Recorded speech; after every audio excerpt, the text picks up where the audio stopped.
Hello everyone, and welcome to the Fictional Vortex. So we are back with an interesting movie on what if Naruto was the dragon sage, the master of all pseudo-legendary Pokémon, Naruto x Clair Pokémon. But before we start, I just want to remind you to please subscribe to my channel and hit the like button if you enjoy my content. Let's start the story. Chapter 1. The Dragon's Call. The late afternoon sun cast long shadows across Konoha village, painting the usually vibrant streets in muted amber tones. Naruto Uzumaki sat alone on his familiar perch atop the Hokage monument, legs dangling over the carved stone face of the fourth Hokage. Below him, the village bustled with its daily rhythms, merchants closing shops, ninja returning from missions, and trainers working with their Pokémon in the practice fields. None of them spared a glance upward to notice the solitary figure watching from above. At 16, Naruto had grown accustomed to the peculiar isolation that came with being the Nine-Tails Jinchuriki. His bright orange and black jacket hung open over a mesh armor shirt, his hideate gleaming in the fading sunlight. Beside him, a worn backpack contained the few possessions he considered worth carrying: some instant ramen, basic ninja tools, and a small journal filled with training notes that nobody else would ever read. "They're all the same," he muttered, absently running his thumb over a kunai's edge. Even after all this time, all they see is the fox. His Vulpix, ironically his first and most loyal companion, nudged his leg gently, its 6 tails swishing with concern. Unlike the villagers, Haru had never feared the power sealed within him. Perhaps that's why Naruto had always felt more kinship with Pokémon than people. They judged by actions and intentions, not rumors and prejudice. "I know, Haru. We should head back before Iruka-sensei sends out a search party." He scratched behind the fire fox's ears, earning a contented purr. "One more training session, then dinner. I'll treat you to some of those spicy berries you like." The Vulpix's ears perked up, its expression brightening instantly. Despite years of disappointment, Naruto still managed to find joy in these small moments.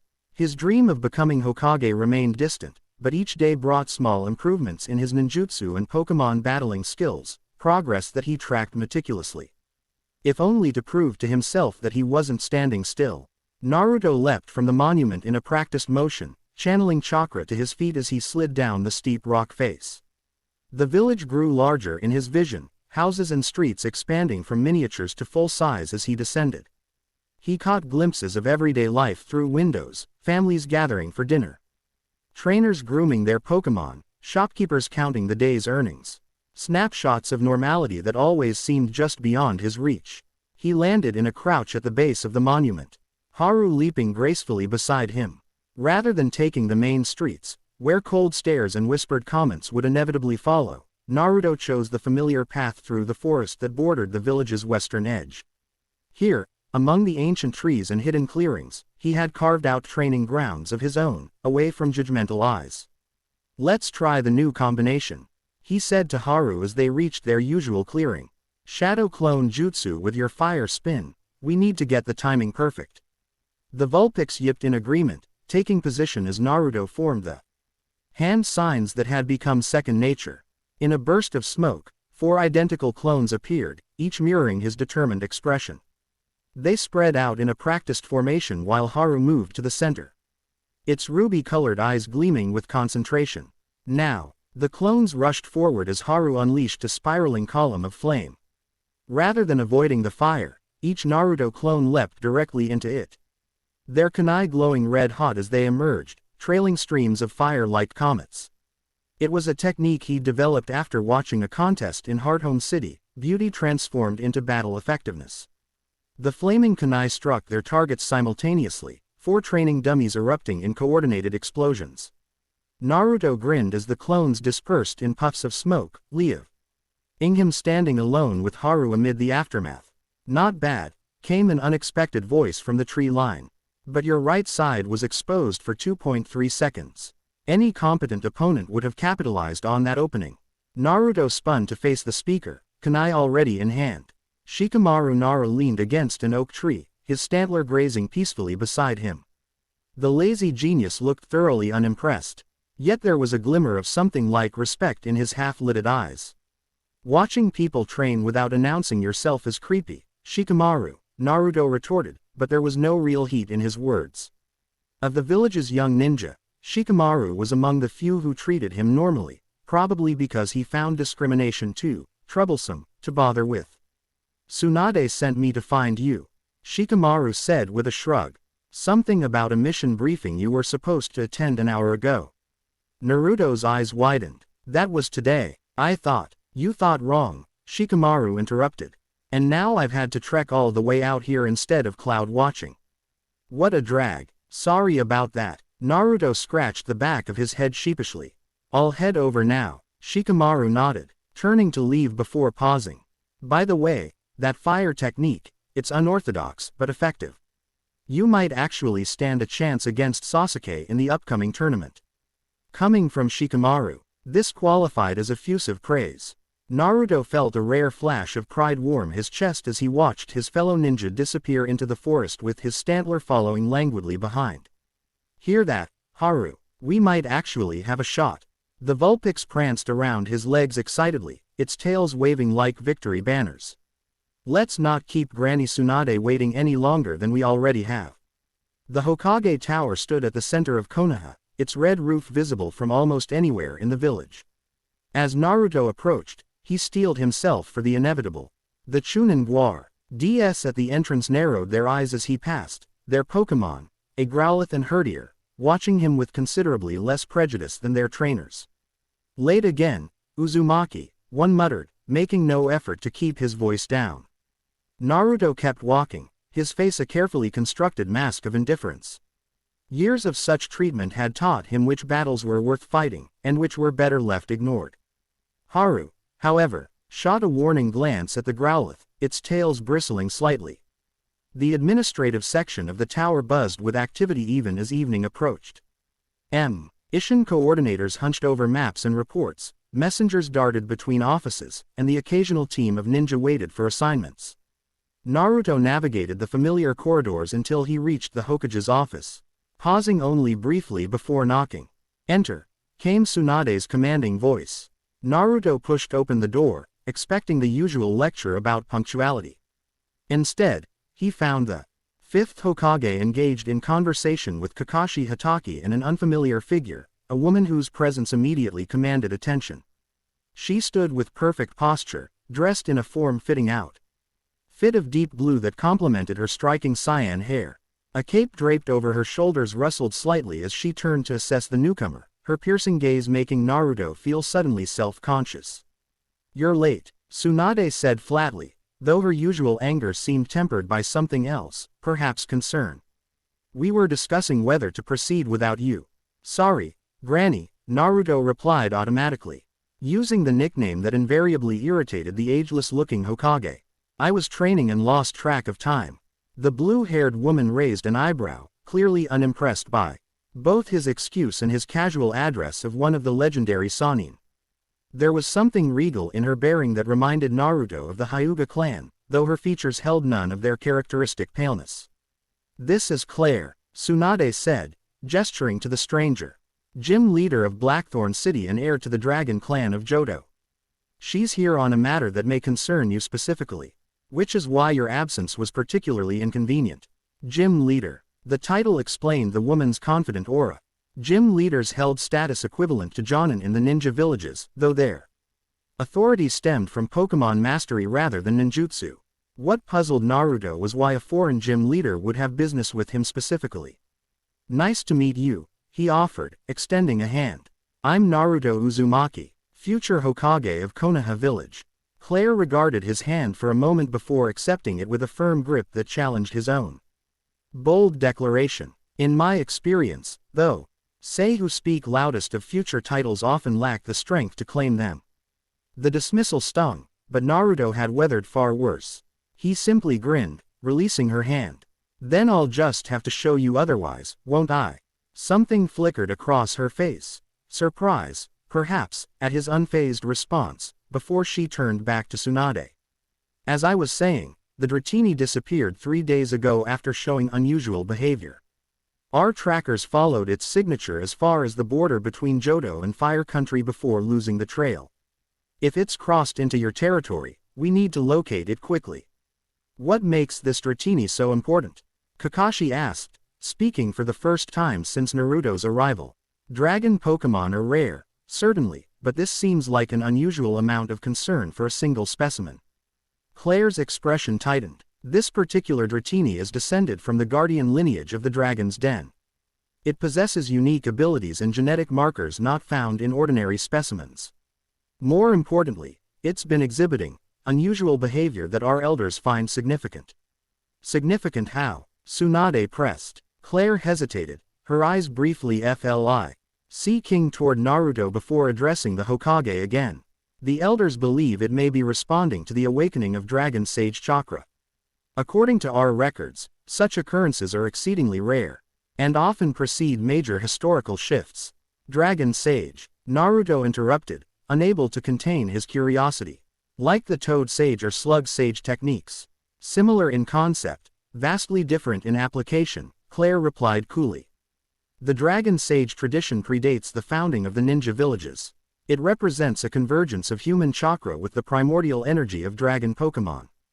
The last confirmed Dragon Sage lived over 3 centuries ago. Tsunade steepled her fingers, her brow furrowed in thought. And you believe this missing Dratini is somehow connected to a new Dragon Sage awakening? That seems speculative at best. The Dragon Clan doesn't deal in speculation, Lady Hokage, Clair said, a hint of steel entering her voice. Our records are meticulous, and the signs are unmistakable. The Dratini's unusual energy signature, its behavior before disappearing, and the timing aligning with certain astronomical conditions all point to the same conclusion. And what does this have to do with me? Naruto asked, feeling increasingly like he was missing crucial information. Before Clair could respond, a commotion erupted in the hallway outside, urgent voices, running footsteps, and the distinctive sound of a Pokémon in distress. The office door burst open without warning, revealing a breathless Chunin. Lady Tsunade, there's been an attack at the research facility on the village outskirts. He reported. Unknown assailants, multiple injured. They were specifically targeting the dragon-type specimens being studied there. Tsunade was on her feet instantly. Kakashi, take a response team and secure the site. I want identifications on the attackers and a full inventory of what was taken or damaged. Understood. Kakashi vanished in a swirl of leaves, high efficiency requiring no further instruction. Clair stepped forward. I'll accompany him. If this is related to my missing Dratini, I need to see for myself. I'm coming too, Naruto declared, already turning toward the door. You weren't assigned to this response team, Naruto, Tsunade said sharply. Naruto met her gaze with uncharacteristic seriousness. Granny Tsunade, you called me here for a reason. Whatever connection this gym leader thinks I have to her missing dragon, I need to find out what's happening. For a moment, Tsunade looked as though she would refuse. Then, with a resigned sigh, she nodded. Fine, but you follow Kakashi's orders exactly. No improvising, no heroics. Clear, crystal, Naruto replied, already halfway out the door with Haru racing at his heels. The R.E. search facility stood 2 miles from the village center, a modern complex nestled among the ancient trees of the forest. By the time Naruto arrived, Kakashi had already established a perimeter with NBU guards and medical ninja treating the injured.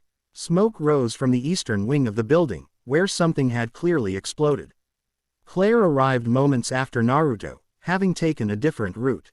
She surveyed the destruction with narrowed eyes, her hand resting on a Pokeball at her belt. Without acknowledging Naruto, she approached Kakashi, who was questioning a shaken researcher. Approximately 12 attackers, the man was saying. They wore matching uniforms, black with a silver emblem I couldn't make out clearly.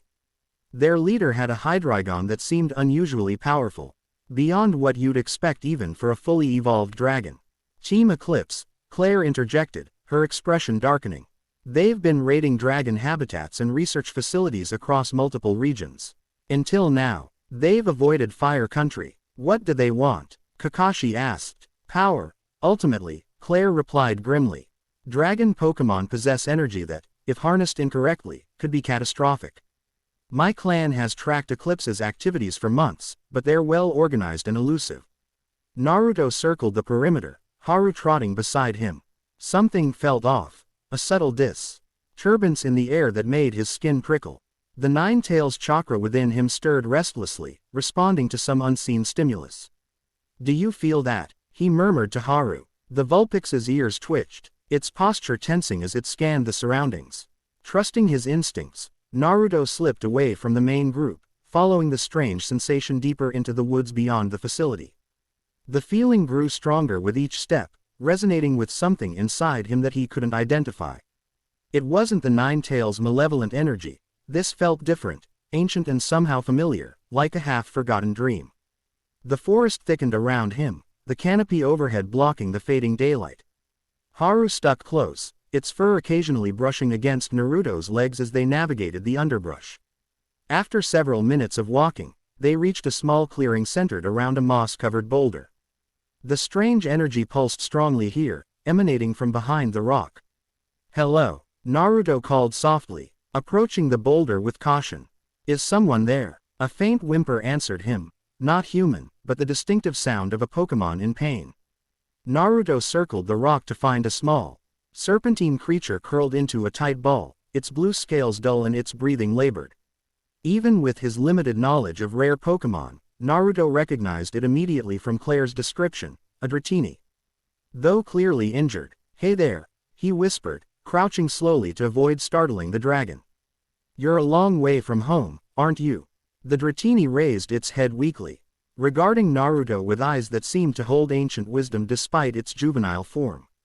When their gazes met, something extraordinary happened. A connection formed, not like the telepathic abilities of psychic Pokémon, but something deeper and more primal. Images flashed through Naruto's mind. A sacred pool within a mountain, elders in ceremonial robes, the night sky blazing with falling stars, and a shadowy figure with eyes that burned like embers. "What the?" Naruto gasped, nearly losing his balance as the vision faded. The Dratini continued to stare at him, its expression seeming almost expectant. Cautiously, Naruto extended his hand. "I'm not going to hurt you. Let me help." To his surprise, the Dratini moved forward, pressing its snout against his palm. The contact sent a surge of energy through Naruto's body, not painful, but intensely powerful, like stepping into sunlight after hours in darkness. Chakra pathways he didn't know he possessed awakened, resonating with the dragon's essence.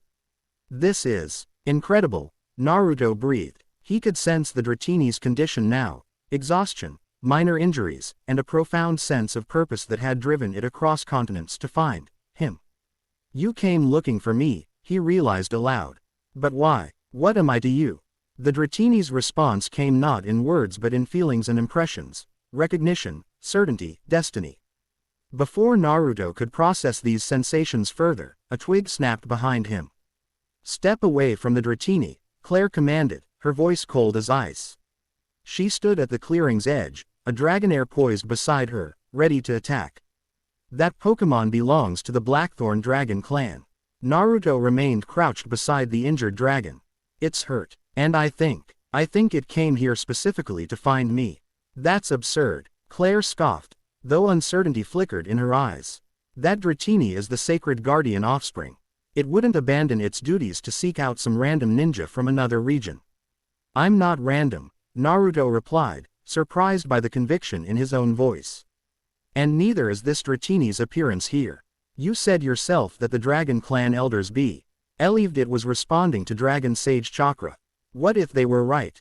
Clair hesitated, her Dragonair sensing her uncertainty and lowering its aggressive stance slightly. "The Dragon Sage is a figure of legend. The likelihood of the prophesied one appearing now, in a hidden ninja village of all places. Legends have to start somewhere," Naruto interrupted, gently lifting the Dratini into his arms. Rather than resisting, the dragon Pokémon curled comfortably against his chest, its breathing steadying. "And this little one traveled an awfully long way just to say hello." Before Clair could respond, the Dratini began to glow with a soft blue light. The energy pulsed outward, enveloping Naruto in a luminous aura that highlighted his whisker markings and turned his blue eyes to a deep, multifaceted violet. For a moment, ghostly dragon wings seemed to materialize behind him, translucent and ethereal. Clair's expression transformed from skepticism to shock. She took an involuntary step backward. whispering something in an ancient language that Naruto didn't recognize.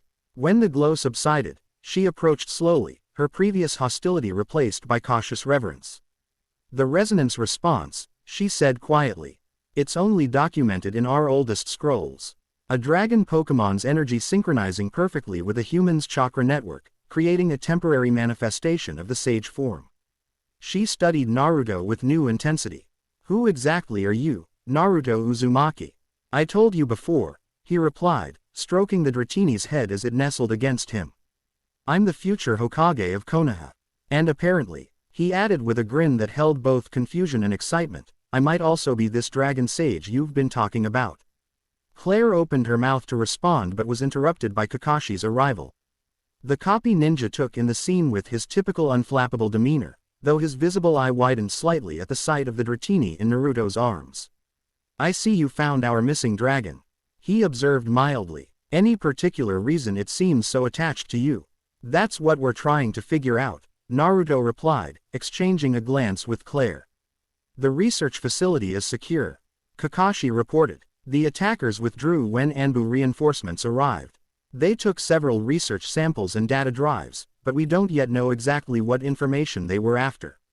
Dragon growth acceleration data, Clair said grimly. That's what Team Eclipse has targeted at other facilities.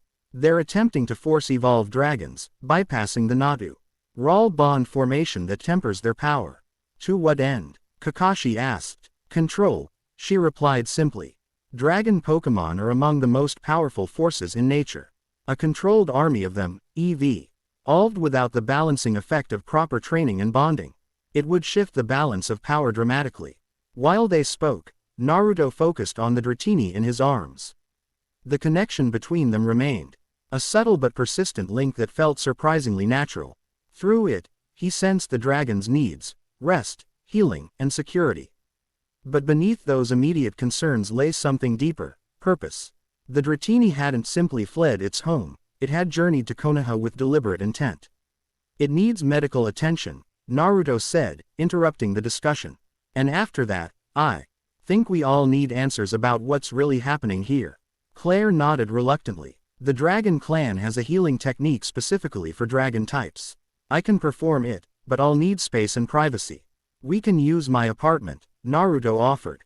It's not fancy, but it's private. Kakashi seemed about to object, then thought better of it. I'll report to Lady Tsunade. Naruto, stay with Clair and the Dratini. If this is connected to Team Eclipse's attack, we need to understand how. The walk back to Naruto's apartment was tense with unspoken questions. Clair maintained a professional distance, though her eyes frequently darted to the Dratini nestled in Naruto's arms. For his part, Naruto tried to process the extraordinary events of the past hour. The nine tails stirred within him, seemingly agitated by the dragon's presence, yet not in the hostile way it typically reacted to external chakra. Naruto's apartment, a small one-bedroom unit on the village's west side, reflected his solitary lifestyle. Instant ramen cups were stacked neatly on the kitchenette counter, training gear occupied one corner, and several plants, carefully tended despite his frequent absences, added life to the otherwise sparse decor. A single framed photo stood on his nightstand, Team 7 in happier days, before Sasuke's departure. Sorry about the mess, Naruto said automatically as they entered. Though the apartment was actually reasonably tidy. You can use the table for whatever healing technique you need to do. Clair surveyed the modest dwelling without comment, then cleared the low table in the center of the main room. Place the Dratini here, she instructed, removing several small pouches from within her cape. Naruto gently laid the dragon Pokémon on the table. The Dratini curled into a loose spiral, its eyes never leaving Naruto even as Clair began arranging crushed herbs and crystals around its body in a precise pattern. This is an ancient Dragon Clan technique, she explained, her tone softening slightly. It channels natural energy through these focusing elements to accelerate a dragon's natural healing abilities. Like medical ninjutsu, Naruto observed. Similar in principle, different in execution, Clair replied. She placed her hands over the Dratini and closed her eyes in concentration. The Dragon Clan doesn't manipulate chakra as ninja do. We synchronize with it, guiding rather than controlling. As she spoke, the herbs and crystals began to glow with a soft blue light. The energy flowed in streams toward the Dratini, enveloping it in a gentle luminescence. The dragon's scales brightened from dull azure to a vibrant sapphire, and its breathing deepened into a healthy rhythm. Naruto watched in fascination. The technique reminded him of the natural energy gathering he'd witnessed during his training with the toads, yet the quality of the energy felt fundamentally different, more ancient, more primal. "You said the last dragon sage lived 300 years ago," he said quietly, not wanting to disturb Clair's concentration. "What happened to them?" Clair's eyes remained closed, but she answered in a measured voice. "He sacrificed high MSELF to seal away a corrupted legendary Pokémon that threatened to destroy the balance between our worlds. The resulting energy discharge created what we now call Turnback Cave in Sinnoh. And the Dragon Clan has been waiting for another sage to appear since then." "Not actively waiting, no," Clair corrected. "The prophecy speaks of the dragon sage appearing only in times of great necessity, when the balance between humans, Pokémon, and nature is threatened. Most clan members consider it a historical footnote rather than an imminent possibility." "Until now," Naruto said, watching the Dratini's eyes track his movements. Clair opened her eyes as the healing glow faded. "Until now," she agreed, though her tone remained cautious. "What happened in the forest?" The resonance response, as consistent with the ancient texts. "But one instance doesn't confirm you as the dragon sage. There would be trials, tests of compatibility with different dragon species." The Dratini chirped suddenly, raising its head with renewed vigor. It slithered across the table toward Naruto, who instinctively extended his hand. The dragon wound around his wrist, its scales cool and smooth against his skin. Quote, "It's certainly formed an attachment to you," Clair observed, her professional demeanor not quite concealing her amazement. Sacred guardian Dratini are notoriously selective about human contact. Some clan elders work with dragons for decades without achieving this level of trust. Naruto grinned. "I've always had a way with the stubborn ones. Just ask Haru." The Vulpix, who had been watching the proceedings from a cushion in the corner, yipped in agreement. A knock at the door interrupted them. Kakashi entered without waiting for a response, accompanied by an elderly man Naruto recognized as one of the village's advisors, Homura Mitokado, former teammate of the third Hokage. Elder Homura insisted on seeing the Dratini for himself, Kakashi explained, his tone suggesting he'd argued against the idea. The elderly advisor approached the table with measured steps, his eyes fixed on the dragon now comfortably draped across Naruto's forearms. "So it's true," he murmured. "After all these years, you know something about this, old man?" Naruto asked bluntly. Homura's usual stern expression softened with something like wonder. "Not firsthand, no, but there are sealed records in the village archives. Journals left by the first Hokage himself, that speak of the dragon sage tradition. Hashirama Senju encountered the previous sage during his travels before founding Konoha." Clair's attention sharpened. The Blackthorn records mention a powerful wood-style user who studied briefly with the last sage. "That was your founder?" Homura nodded. Hashirama believed the dragon sage tradition and the will of fire shared common philosophical roots. He integrated several dragon clan concepts into Konoha's founding principles, though these origins have been obscured by time. "Why are you telling us this now?" Kakashi asked. "Because," Homura replied gravely, "the appearance of a dragon sage candidate alongside a Team Eclipse attack cannot be coincidence. If they're seeking dragon power as you suggest, Gym Leader Clair, then Naruto may be in significant danger." "I can handle myself," Naruto stated, unconsciously straightening his posture. The Dratini tightened its coil around his arm in a seemingly protective gesture. "This isn't about your individual skills, Naruto," Kakashi said. "If you truly possess dragon sage potential, Team Eclipse would view you as either a pre-me target or a major obstacle to their plans. Either way, the situation has escalated beyond a simple missing Pokémon case." Clair had been watching the Dratini's behavior with analytical focus. "There's another consideration," she said slowly. "If Naruto does possess genuine dragon sage aptitude, he requires proper training. The raw power of dragon chakra can be destructive if channeled incorrectly to both the user and those around them." "Are you offering to teach me?" Naruto asked, unable to hide his excitement at the prospect of learning a rare technique. "I'm suggesting," Clair replied carefully, "that you should return to Blackthorn City with me to be evaluated by the Dragon Clan elders. They possess the knowledge and resources to determine whether you're truly the Sage of Prophecy. Why or simply have an unusual affinity for dragon types." The room fell silent as the implications of her suggestion sank in. For Naruto, who had rarely left Fire Country, the idea of traveling to distant Johto was both thrilling and daunting. Yet the Dratini's presence and the strange new energy flowing through his chakra network hinted at possibilities he couldn't ignore. Lady Tsunade would need to approve such an arrangement, Homura said, breaking the silence. Naruto is not only a Konoha ninja but also the Nine-Tails Jinchuriki. His departure from the village raises significant security concerns. "I'm standing right here, you know," Naruto reminded them irritably. "This is my decision to make." The Dratini chirped in apparent agreement, raising its head to meet Naruto's gaze. Once again, impressions flowed through their connection: urgency, destiny, and something darker lurking on the horizon. Whatever path lay before him, the dragon seemed certain it involved leaving Konoha.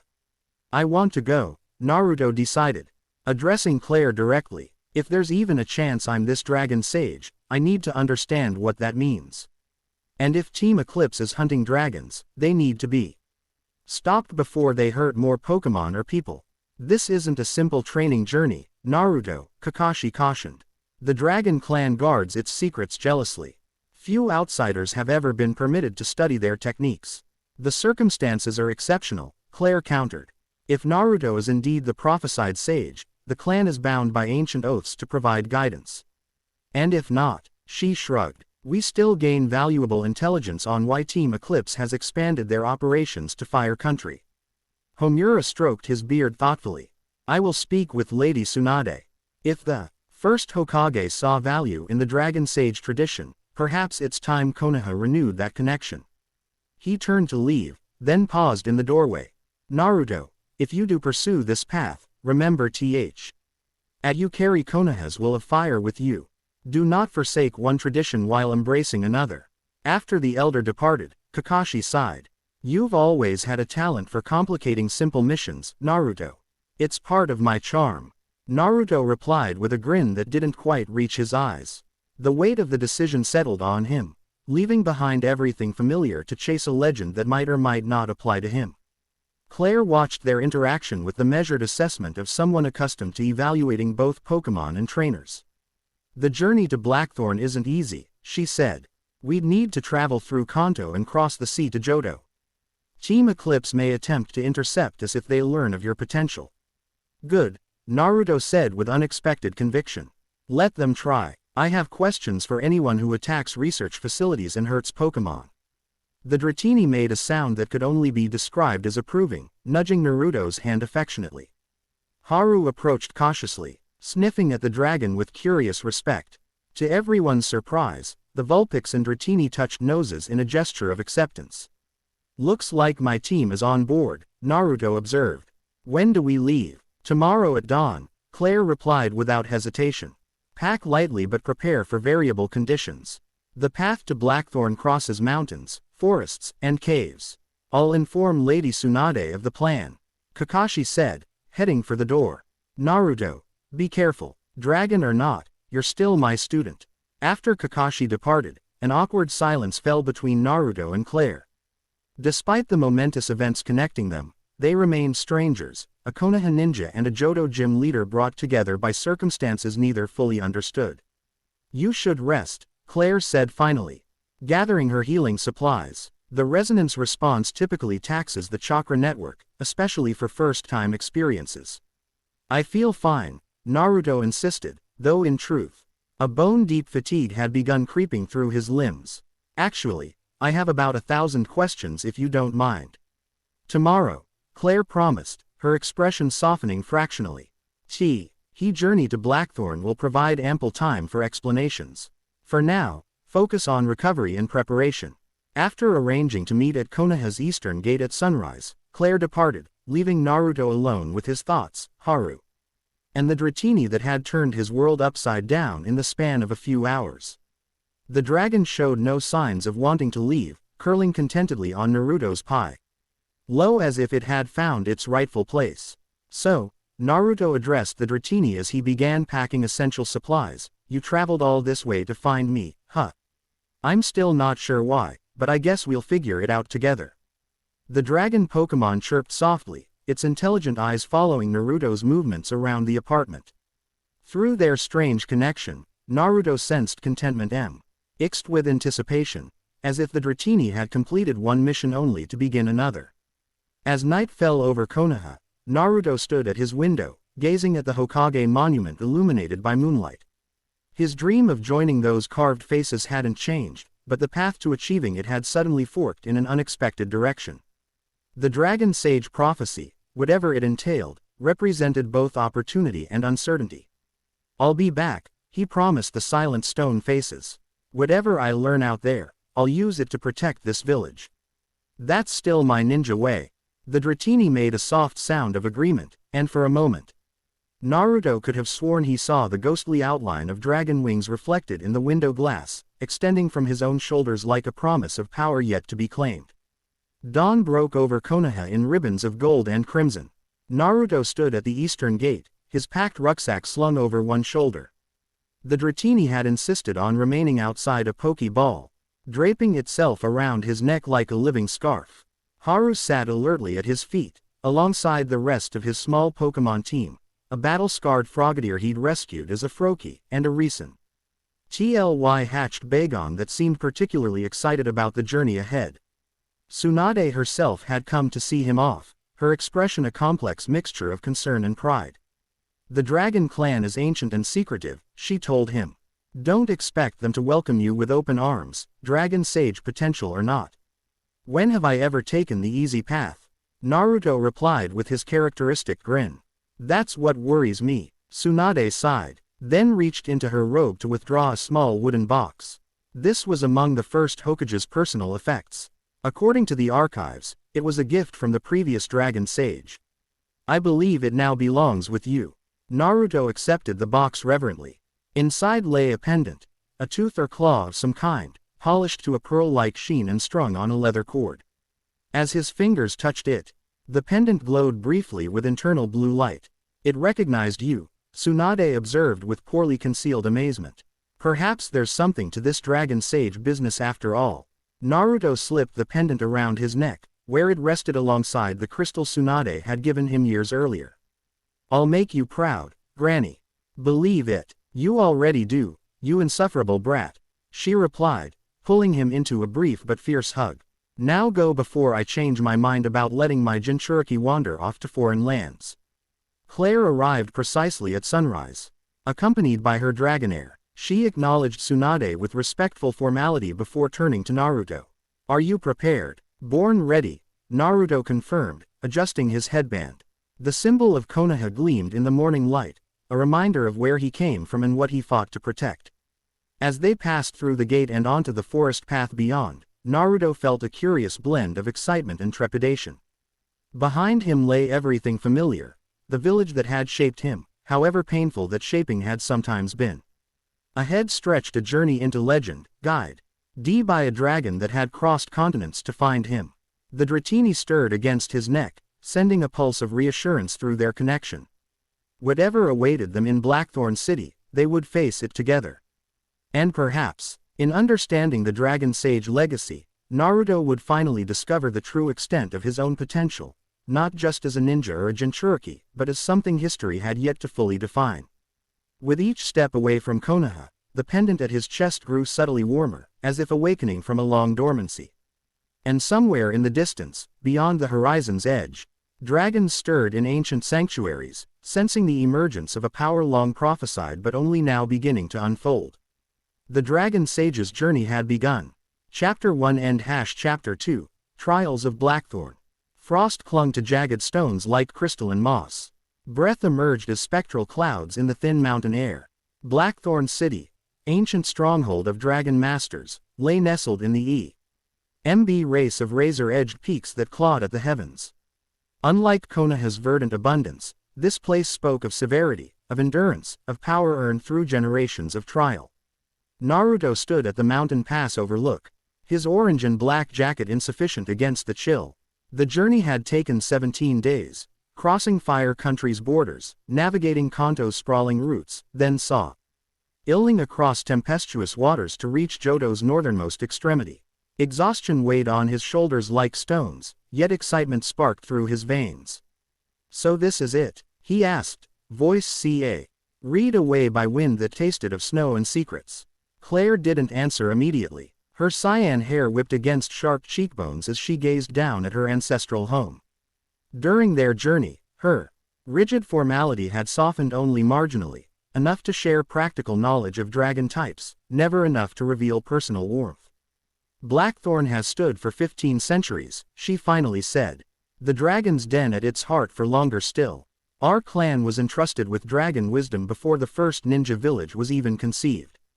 Pride infused every syllable, yet something else lingered beneath. An undercurrent of pressure, perhaps, or the weight of expectations carried since childhood.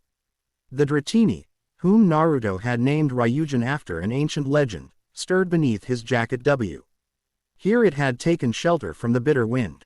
Through their growing connection, Naruto sensed anticipation tinged with unease. Whatever awaited them below held significance for the young dragon as well.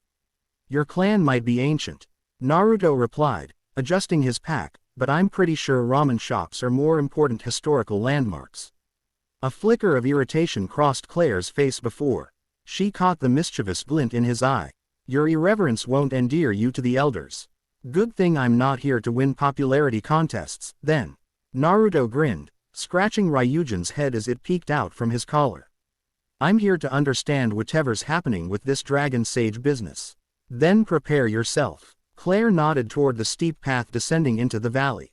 "The real trials begin now." Asterism. Blackthorn City defied Naruto's expectations. He'd imagined something like Konoha but colder, buildings clustered together beneath the mountain's shadow. Instead, the sea-tie spread across multiple tiers carved directly into the mountainside, connected by stone stairways that wound between structures of dark wood and pale granite.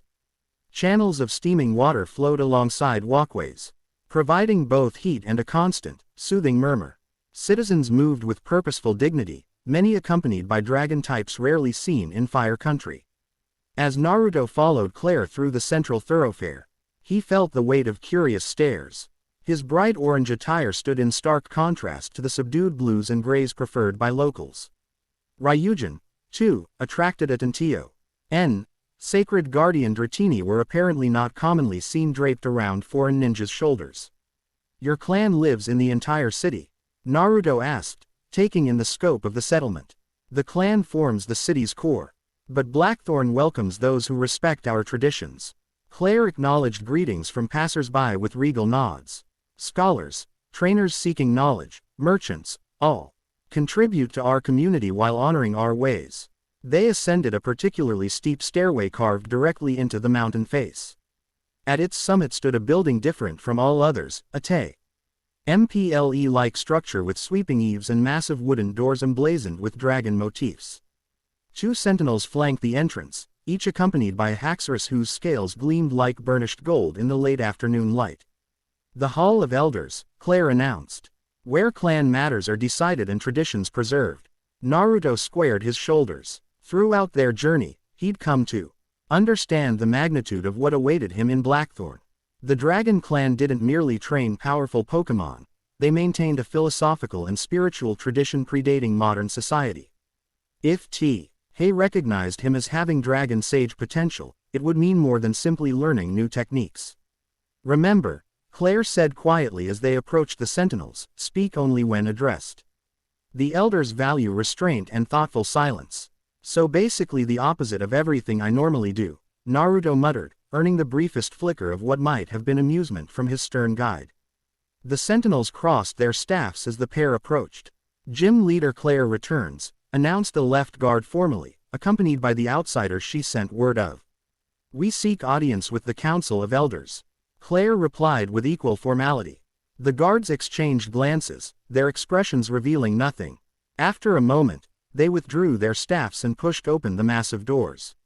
They await within. The hall's interior stretched cavernous and dim, illuminated by lanterns containing what appeared to be luminous crystals rather than flame. Pillars carved to wreaths, MBLE intertwined dragons supported a ceiling lost in shadows. At the chamber's far end, a semicircle of stone seats held 7 figures in robes of midnight blue. Their faces remained partially obscured by the room's strategic lighting. Yet their presence pressed against Naruto's senses like a physical weight. "Approach," commanded a voice from the central figure, elderly but resonant with authority. Clair strode forward with measured steps, Naruto following her lead. They halted at a precise distance from the semicircle, where a circular pattern had been inlaid in the floor, a mosaic depicting dragons in flight around a central spiral. "Gym leader Clair," spoke the central elder, "you return with the outsider. Has your journey yielded the confirmation you sought?" Clair knelt on one knee, head bowed respectfully.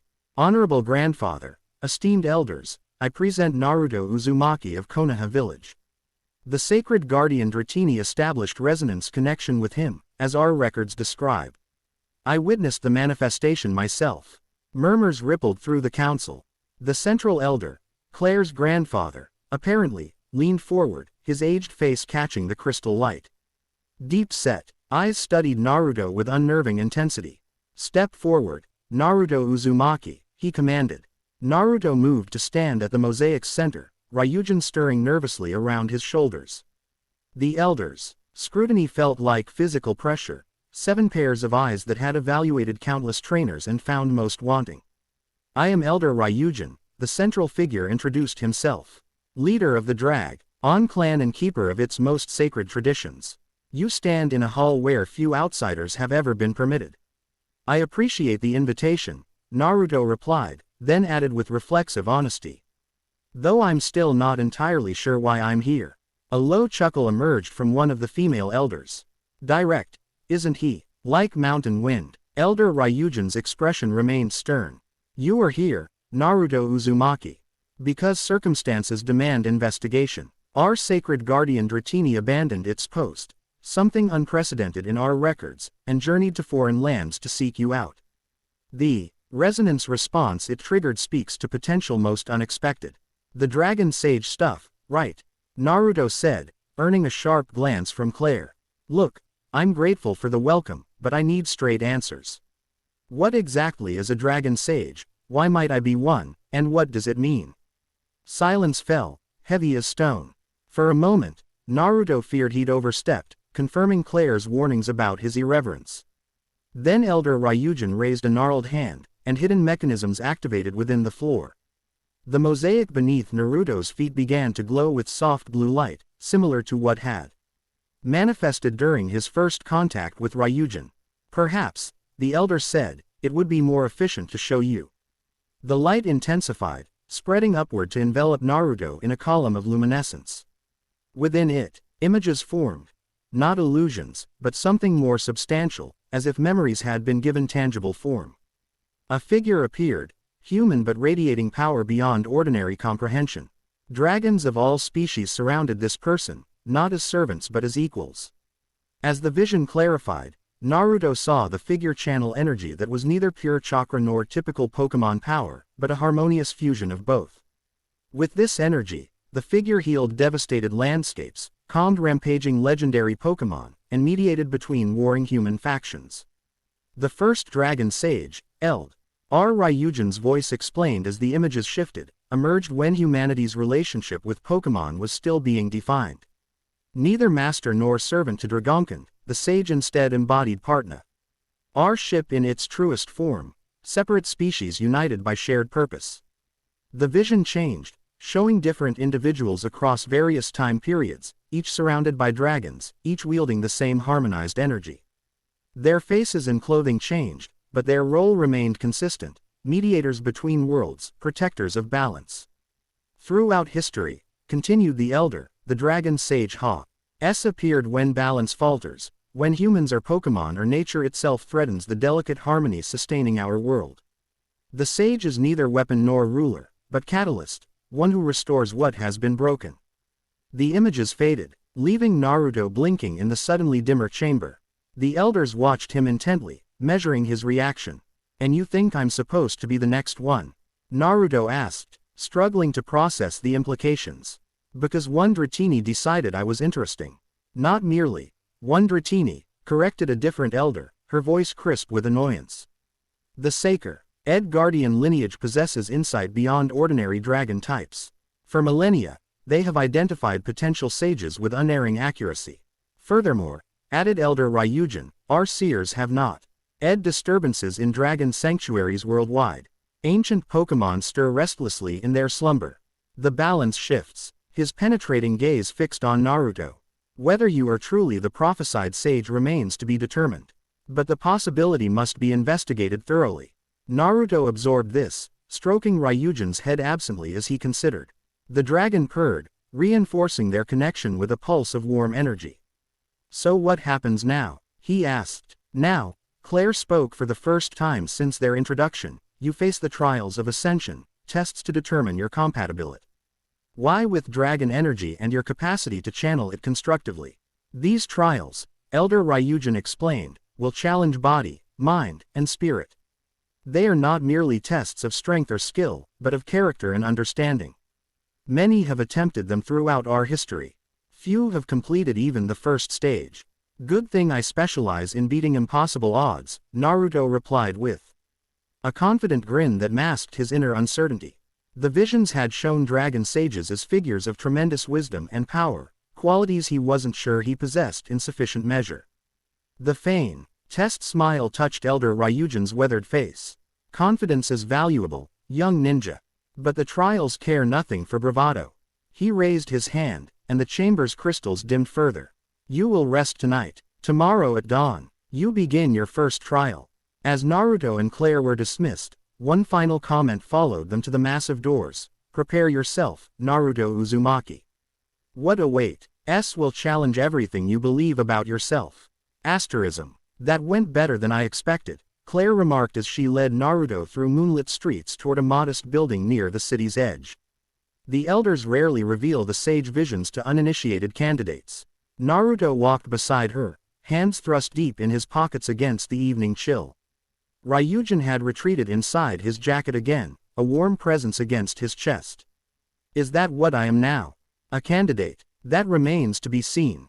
Clair unlocked the door to what appeared to be a guest house. The trials will provide clarity, both for the clan and for yourself. The interior proved surprisingly comfortable. Polished wooden floors, simple but elegant furnishings, and most importantly, a heating system that pushed blessed warmth through the rooms. A meal had been prepared in advance, steaming dishes arranged on a low table. You'll stay here during your evaluation, Clair explained. My quarters are nearby, should you require assistance.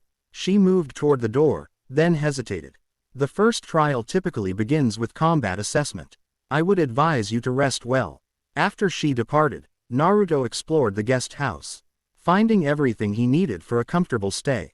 The Dragon Clan's hospitality, while reserved, proved thoughtful in its attention to detail. Even Ryujin appeared content, exploring the rooms with curious chirps before settling on a cushion near the heating vent. Naruto unpacked his few possessions, placing Tsunade's pendant, the dragon sage artifact, on a small shrine-like alcove in the bedroom. As he prepared for sleep, questions tumbled through his mind like leaves in a whirlwind. The visions had shown dragon sages as dignified, wise figures bringing harmony through profound understanding.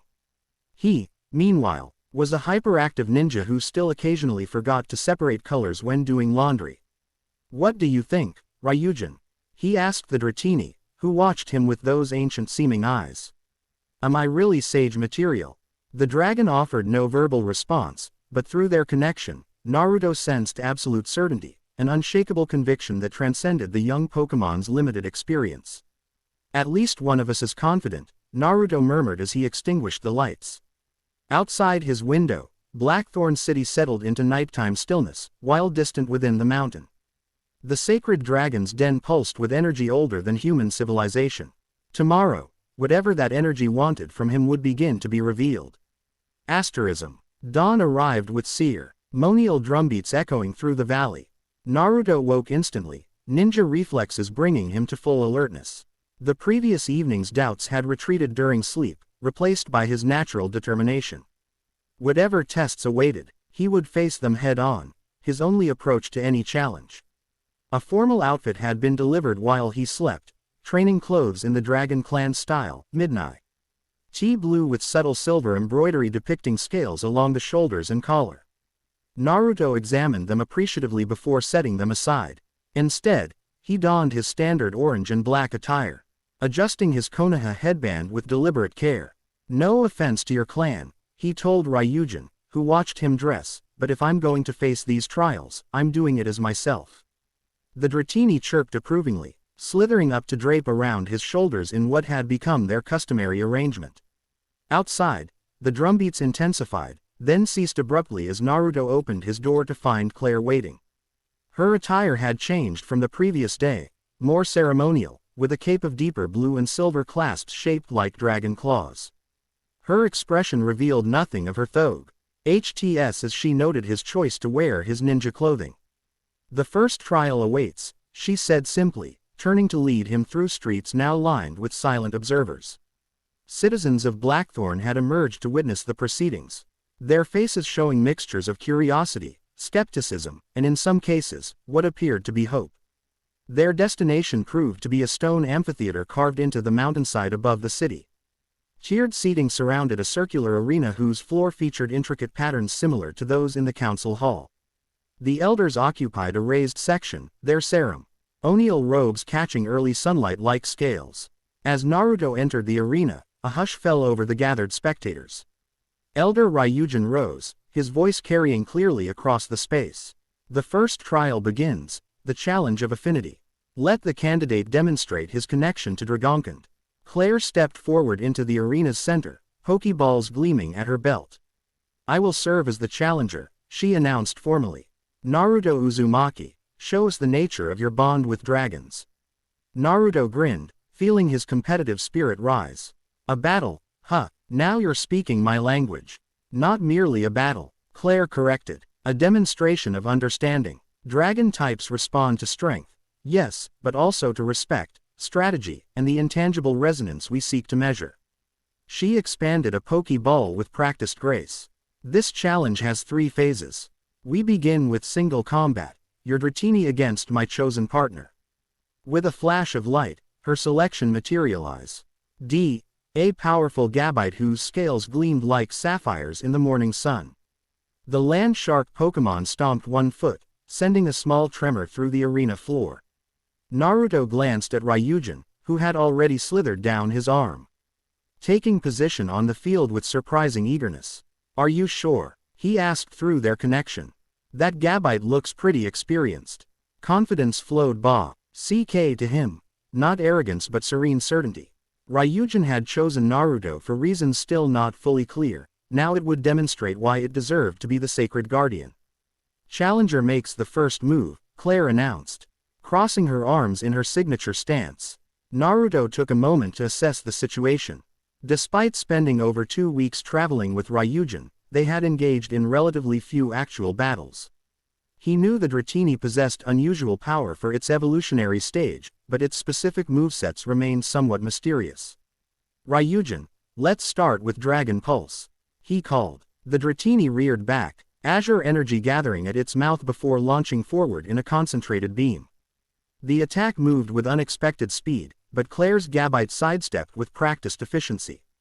Dragon Rush, Clair commanded calmly. The Gabite surrounded itself with draconic energy and charged, moving like an azure comet across the arena floor.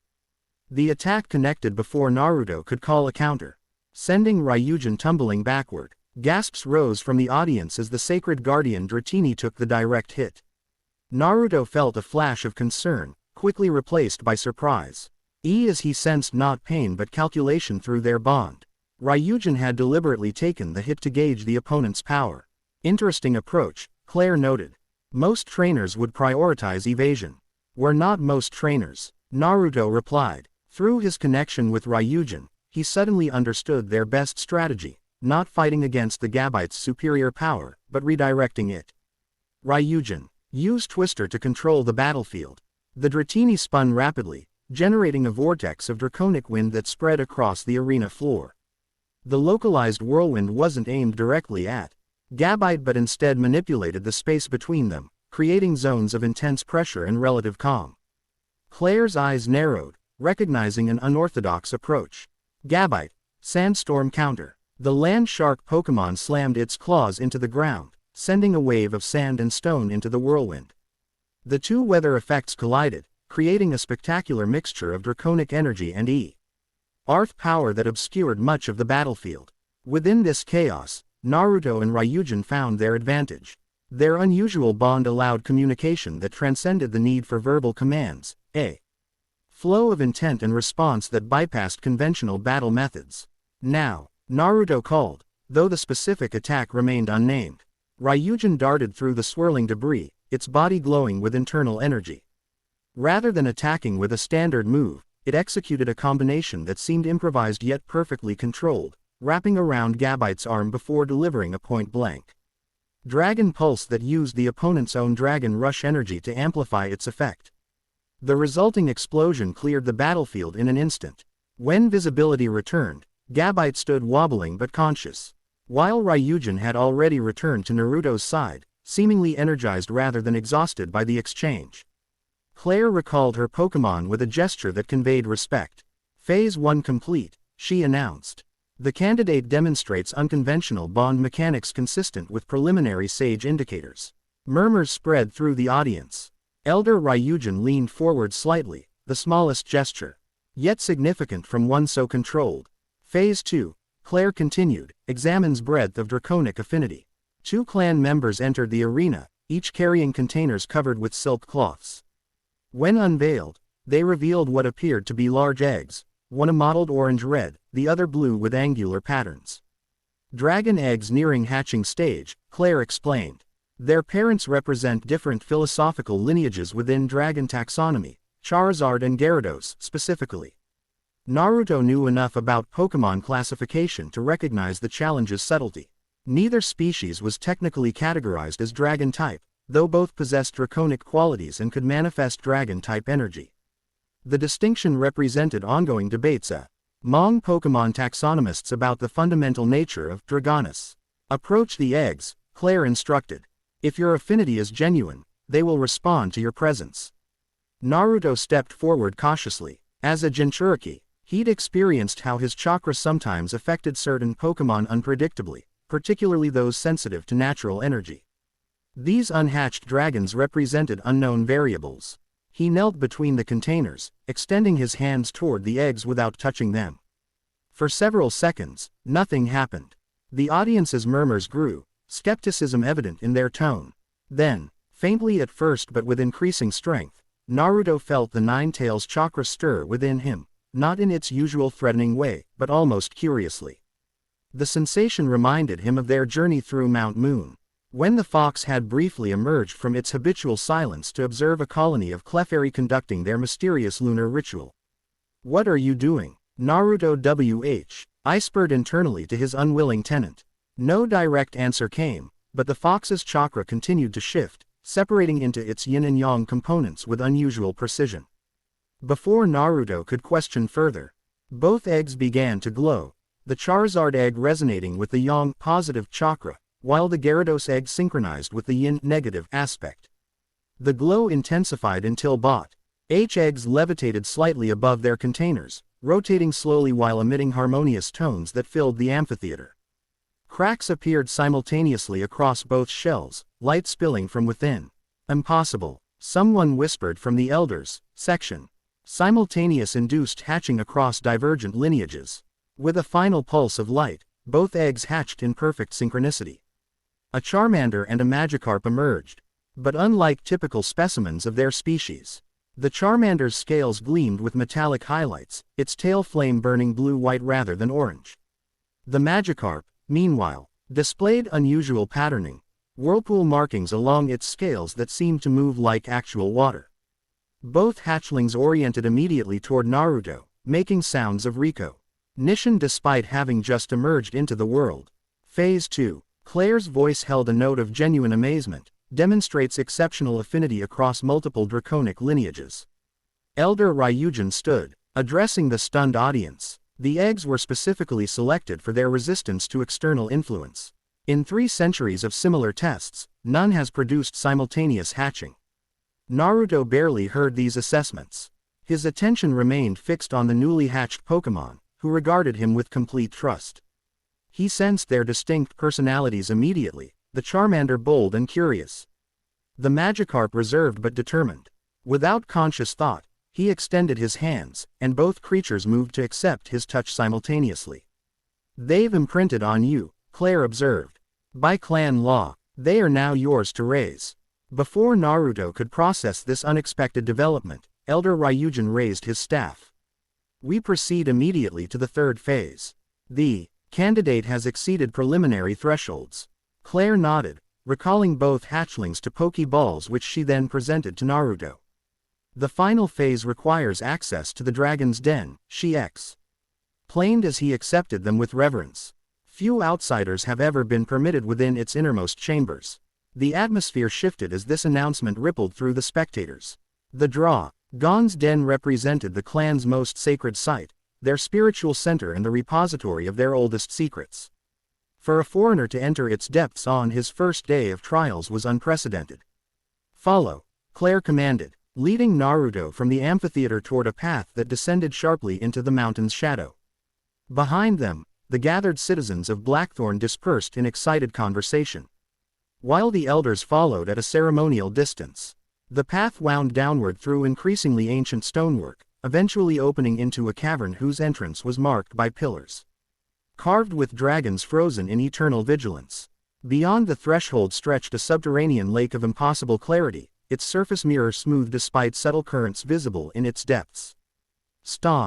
Platforms created a pathway across the water toward an island at the cavern's center, where a shrine stood illuminated by crystals similar to those in the council hall. "The heart of our tradition," Clair said quietly as they crossed the stepping stone path. "The waters here are said to flow from the realm where dragon Pokémon originated before entering our world." As they neared the central island, Naruto noticed movement beneath the lake's surface, sinuous shapes of varying sizes, some as small as Ryujin, others massive enough to create subtle displacement waves despite their careful movements. "The clan's oldest partners," Clair explained, noticing his attention. "Dragons who have chosen to remain in the den rather than journeying with trainers.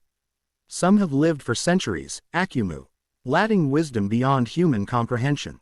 The shrine itself proved deceptively simple, a circular platform surrounded by 7 stone pillars, each inscribed with characters Naruto didn't recognize. The center stood a pedestal holding a crystalline orb that seemed to contain swirling mist or energy rather than being solid throughout. Elder Ryujin and the other council members arranged themselves at precise positions around the perimeter. Clair directed Naruto to stand before the pedestal, then took her own place among the elders. "The Revelation Chamber tests one's spiritual resonance with dragon energy in its purest form," Elder Ryujin explained. "Place your hands upon the Draco sphere. It will respond according to your true nature, regardless of what you or we believe that nature to be." Naruto approached the pedestal, Ryujin still draped across his shoulders. The Dratini made a soft sound of encouragement as he extended his hands toward the orb. Its surface appeared solid yet somehow permeable, like water tension that might break with sufficient pressure. "What exactly am I supposed to?" he began asking, then gasped as his fingers contacted the sphere. Energy surged through him, not painful but overwhelming in its intensity. The sensation differed from anything he'd previously experienced, neither the corrosive burn of the Nine Tails chakra nor the natural harmony of Sage Mode. This power felt ancient and multifaceted, as if he'd plunged his hands into the collective consciousness of all dragon Pokémon throughout history.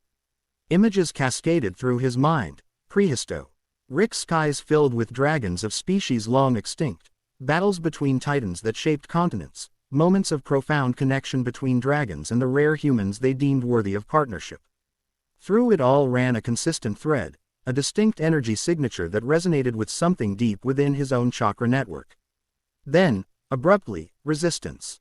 The Nine Tails stirred fully awake, its consciousness pushing against the draconic energy with suspicious hostility.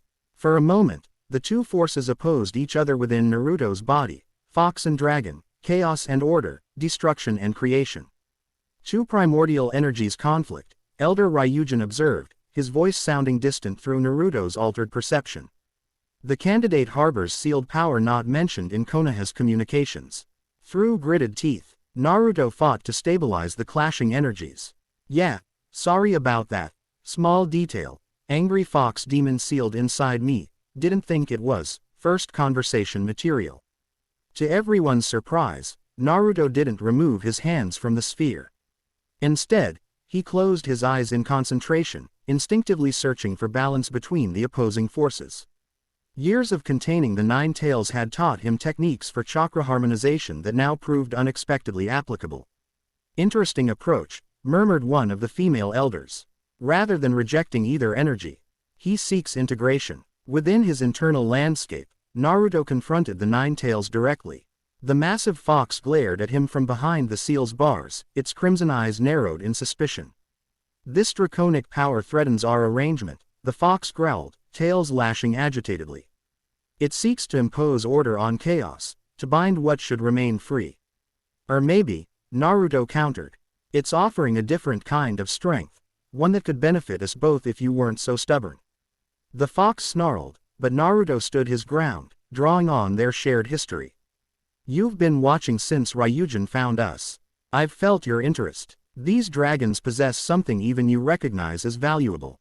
Reluctant consideration replaced immediate hostility in the nine tails expression.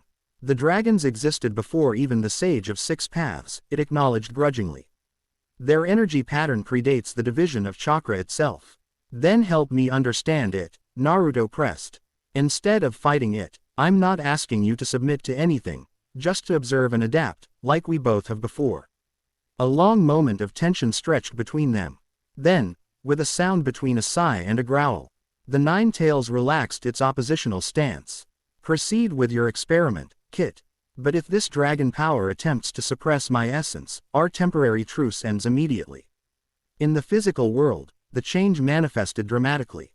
The Draco sphere, which had been flickering erratically between blue and red energies, stabilized into a balanced swirl of both colors, dragon and fox chakras intertwining rather than opposing. Naruto's appearance altered subtly, his whisker markings more pronounced, eyes shifting between their normal blue and a multifacet violet reminiscent of the resonance response with Ryujin. Unprecedented, Elder Ryujin breathed, genuine amazement breaking through his ceremonial demeanor. The sphere accepts both energies as complementary rather than antagonistic. Clair stepped closer, her trained senses detecting the subtle harmonics of the merged chakra signature. The candidate demonstrates advanced energy integration without prior training. This exceeds historical parameters for initial assessment. Naruto barely registered their observations.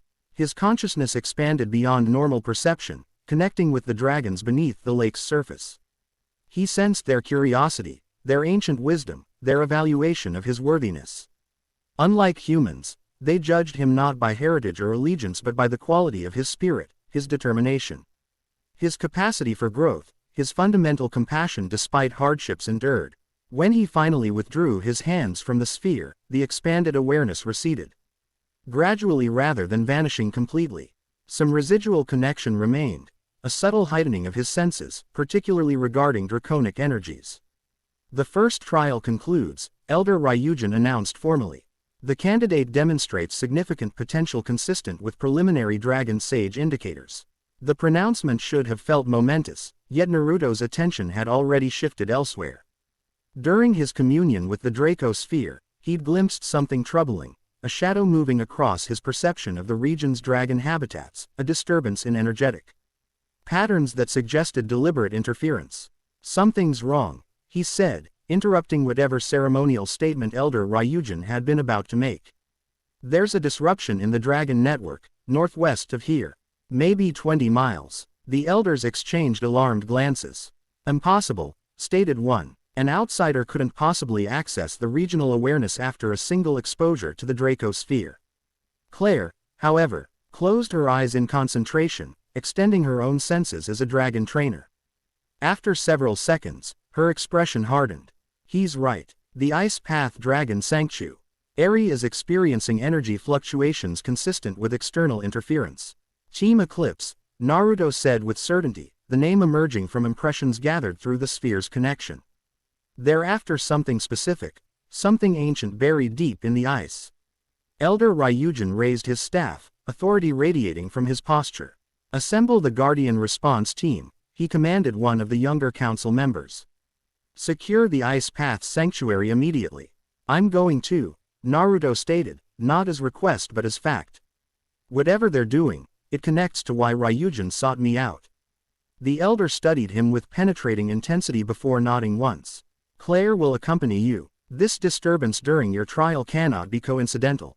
As preparations commenced with practiced efficiency, Naruto felt Ryujin's excitement through their bond. The young dragon sensed opportunity, a chance to demonstrate why it had chosen him, beyond controlled tests and ceremonial evaluations. Don't worry, he reassured the Dratini quietly. If these Eclipse guys want to mess with dragons, they're about to learn why that's a terrible idea. Asterism. The Ice Path lived up to its name, a network of caverns where frozen waterfalls created crystalline sculptures and every surface glittered with hoarfrost. Despite the frigid environment, the deeper chambers supposedly contained hot spry. NGS where certain dragon species could maintain their body temperature while enjoying the preservative benefits of cold air on their scales. Naruto navigated the slippery terrain with chakra-enhanced footsteps, following Clair and two clan guardians through increasingly ancient passages. Ryujin remained unusually alert, its body temperature elevated to combat the pervasive chill. The sanctuary lies beyond the next chamber, Clair explained in hushed tones. It predates even Blackthorn City, a natural formation where ice and geothermal energies create perfect conditions for preserving dragon eggs in suspended development for centuries. Why would Team Eclipse target eggs in suspended animation?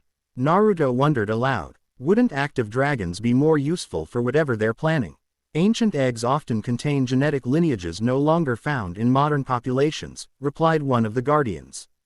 Some possess traits or abilities bred out of contemporary species for safety or compatibility reasons. The explanation made troubling sense.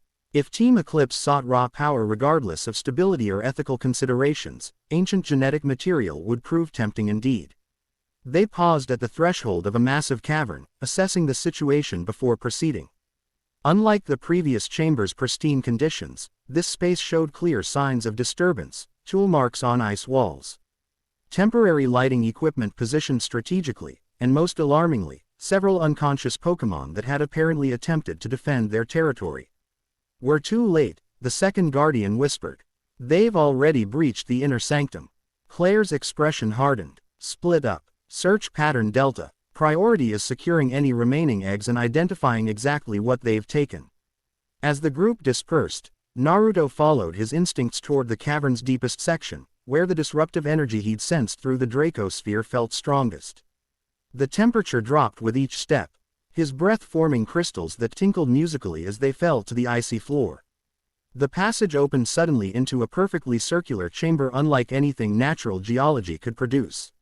Walls of ancient ice, clear as glass and marked with swirling patterns, surrounded a central platform where pedestals once clearly held numerous objects. Most stood empty now, but one at the chamber's exact center still contained a large egg, black as obsidian with iridescent highlights that shifted color when viewed from different angles. More concerning were the three figures in matching uniforms working methodically around this final egg. Their attire confirmed Naruto's suspicion, black tactical gear with a silver emblem depicting an eclipsed sun. Each wore equipment that seemed designed to shield them from draconic energy detection, explaining how they'd bypassed Blackthorn's early warning systems. Extraction team to base. One spoke into a communication device. Primary target located but showing unexpected resistance to containment protocols.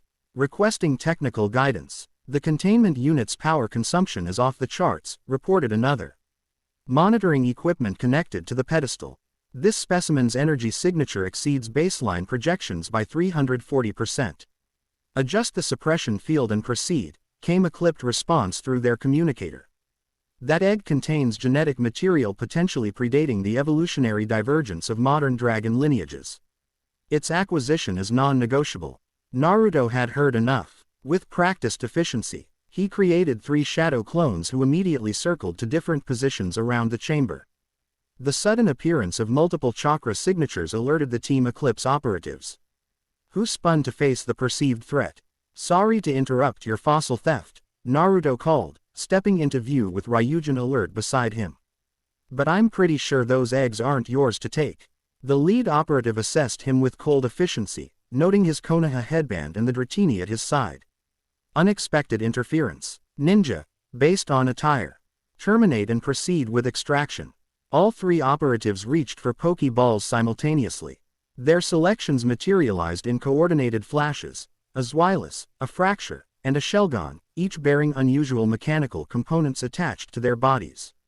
Modified dragon types. Naruto observed grimly, recognizing the technology from reports Clair had shared during their journey.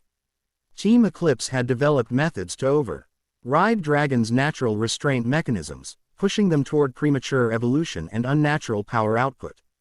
Zweilous, Draco Meteor, ordered the lead operative without preamble. The two-headed dragon generated energy far beyond what its evolutionary stage should permit, launching a devastating attack toward Naruto. Only his ninja reflexes allowed him to avoid the direct hit, though the explosion as it struck the chamber wall sent ice shards slicing through the air like shrapnel. "These dragons are being forced beyond their limits," Naruto called to his clones. "Priority is disabling THE control devices without harming the Pokémon." The ensuing battle unfolded across multiple fronts. Naruto's clones engaged the Fracture and Shelgon directly, using substitution techniques to confuse their targeting systems while looking for openings to disable their control apparatus. Meanwhile, Naruto and Ryujin focused on the more immediately dangerous Zweilous, whose enhanced power threatened the entire cavern's structural integrity. "Target his override device," Naruto instructed Ryujin, dodging another energy blast. Dragon Pulse, Precision Burst. The Dratini executed with perfect aim, its attack striking the mechanical component on Zweilous' left neck. The device sparked but remained operational, its dampening field reducing the Dragon Pulse's effectiveness. Conventional attacks are being partially nullified. Naruto realized, "We need something they haven't calibrated against." An idea formed, unorthodox but potentially effective. During their journey to Blackthorn, he'd observed Ryujin practicing a self-taught technique that combined elements of Thunder Wave with draconic energy, creating a disruption field rather than a direct attack. Ryujin, use Disrupt Field. RGET all three control devices simultaneously. The Dratini understood immediately, channeling energy that manifested not as a beam or pulse but as an expanding electromagnetic wave with draconic characteristics. The technique wasn't damaging in the conventional sense, but it wasn't meant to be. Instead, it created harmonic interference precisely calibrated to the frequency of Team Eclipse's technology. All three control devices faltered simultaneously, their indicators shifting from steady green to flickering red. The modified dragons, suddenly freed from artificial constraints, exhibited mediate behavioral changes, confusion and pain giving way to clarity as their natural consciousnesses reasserted control. The Team Eclipse operatives scrambled to re-establish command, but the window of opportunity had closed. The Zweilous, particularly, turned toward its former controller with expressions of rage and betrayal on both heads. "Containment failure. Emergency extraction," shouted the lead operative, activating what appeared to be a teleportation device. All three Team Eclipse members shimmered with transfer energy, but only two disappeared successfully. The third, whose device apparently malfunctioned, found himself alone facing three very angry dragons suddenly aware of their mistreatment. Naruto intervened before violence could erupt, placing himself between the frightened operative and the advancing dragons. "They have every reason to be furious," he told the man calmly, "but we're not letting this end in more bloodshed." He addressed the dragons directly, his voice softening. "These people hurt you. They deserve punishment. But not like this, not through vengeance that would only damage your spirits further." To the Eclipse operative's evident shock, the dragons responded to Naruto's words, their aggressive postures easing marginally. The Zweilous, particularly, regarded Naruto with a complex mixture of emotions through all four of its eyes. "How did you disable the override protocols?" the operative demanded, scientific curiosity momentarily overriding his precarious situation. "Those devices were specifically designed to be impervious to draconic energy. You designed them to resist attacks," Naruto explained, maintaining his position between predator and prey. "But dragons are more than weapons. Their energy has harmonics and frequencies your science doesn't fully understand. Further discussion halted as Clair and the Guardians finally arrived, taking in the scene with professional assessment. Secure the operative, Clair ordered sharply. Priority is stabilizing the dragons and determining what's been taken. As the Guardians moved to follow her instructions, Naruto approached the central pedestal where the obsidian egg remained. Up close, its surface revealed incredible complexity, patterns that seemed to shift and flow like liquid despite being solid to the touch. Through his heightened senses, he detected immense potential within, a sleeping consciousness of remarkable sophistication. They took 6 eggs, reported one guardian after checking the empty pedestals. All ancient specimens, though none as old as the obsidian relic. The what now? Naruto asked, attention fixing on the remaining egg. The obsidian relic, Clair explained, joining him at the pedestal. According to our oldest records, it was discovered during Blackthorn's founding. Already encased in ice that carbon dated as over 10,000 years old. She studied the egg with unmistakable reverence. No modern technology has been able to penetrate its shell to identify the species within. Some elders believe it's not truly a Pokémon egg but something even more primal, a crystallized fragment of the original draconic energy that entered our world. It's definitely alive, Naruto stated with certainty, placing his hand near but not touching the shell. Dormant, but conscious on some level. Clair gave him a measuring look. You can sense after a single exposure to the Dracosphere. It's hard to explain, Naruto admitted. Since connecting with the sphere, it's like I've gained an extra sense specifically attuned to draconic energies. This egg, relic, whatever, it has patterns similar to Ryugen's, just vastly more complex. Before Clair could respond, the captured operative laughed bitterly from where the Guardians had restrained him. You have no idea what's truly happening, do you? While you're admiring ancient curiosities, Director Nebula is completing the convergence engine. The eggs we've acquired today provide the final genetic templates needed. Convergence engine, Clair demanded sharply. Explain. The man's expression shifted to zealous pride. The ultimate expression of draconic potential, a technologic framework that synthesizes the power of dragon Pokémon without the limitations of biological forms or the inconvenience of individual consciousness. You're trying to create an artificial dragon, Naruto realized. Horror growing as implications became clear. Not a Pokémon but a weapon. Not just any dragon, the operative corrected, his fanaticism evident. The primordial dragon, the theoretical entity from which all dragon types descended. Once completed, the convergence engine will grant Team Eclipse power beyond anything in recorded history. Clair's face had gone pale beneath her usual composure. The clan legends speak of such an entity, the original one who shaped the very concept of dragon, before withdrawing from the world. To artificially recreate such a being would be an abomination, completed a new voice from the chamber entrance. All heads turned to see a figure Naruto didn't recognize, a young woman with distinctive lavender eyes and midnight blue hair. Her white and lavender attire contrasted sharply with the icy environment, yet she showed no discomfort in the frigid temperature. At her side stood an elegant Glaceon, its crystalline fur reflecting the cavern's blue light. Hinata Hyuga, Clair acknowledged with evident surprise. Your expedition wasn't scheduled to access the ice path for another week. The newcomer, Hinata, approached with quiet confidence that Naruto found immediately intriguing. Our research detected unusual energy fluctuations consistent with forced extraction procedures. I thought it prudent to investigate immediately rather than await formal scheduling. Her lavender eyes met Naruto's briefly before focusing on the obsidian relic. Something in that momentary contact suggested recognition, though Naruto was certain they'd never met before. The Hyuga clan has been studying ice-type counters to draconic overexpression for generations, Clair explained to Naruto. They're one of the few outside groups granted limited research access to certain sanctuaries. Our data suggests Team Eclipse has been systematically collecting dragon genetic material with specific markers, Hinata said, her soft voice carrying surprising authority. The eggs taken today likely represent evolutionary branch points they were missing from their research corpus. The captured operative's expression confirmed her assessment, though he maintained stubborn silence. Naruto found his attention divided between the immediate crisis and this mysterious Hyuga researcher whose presence seemed oddly significant despite their having just met. We need to report this to Elder Ryujin immediately, Clair decided. If Team Eclipse truly intends to create an artificial primordial dragon, every sanctuary in every region is potentially at risk. As the Guardians prepared to transport their prisoner and secure the remaining egg, Naruto approached Hinata, curiosity overcoming his usual caution around new people. "So you study ice types as dragon counters?" he asked, attempting casual conversation. "Seems like an unusual specialization." Hinata's pale cheeks colored slightly at his direct address. "The Hyuga believe in maintaining nature's balance," she explained.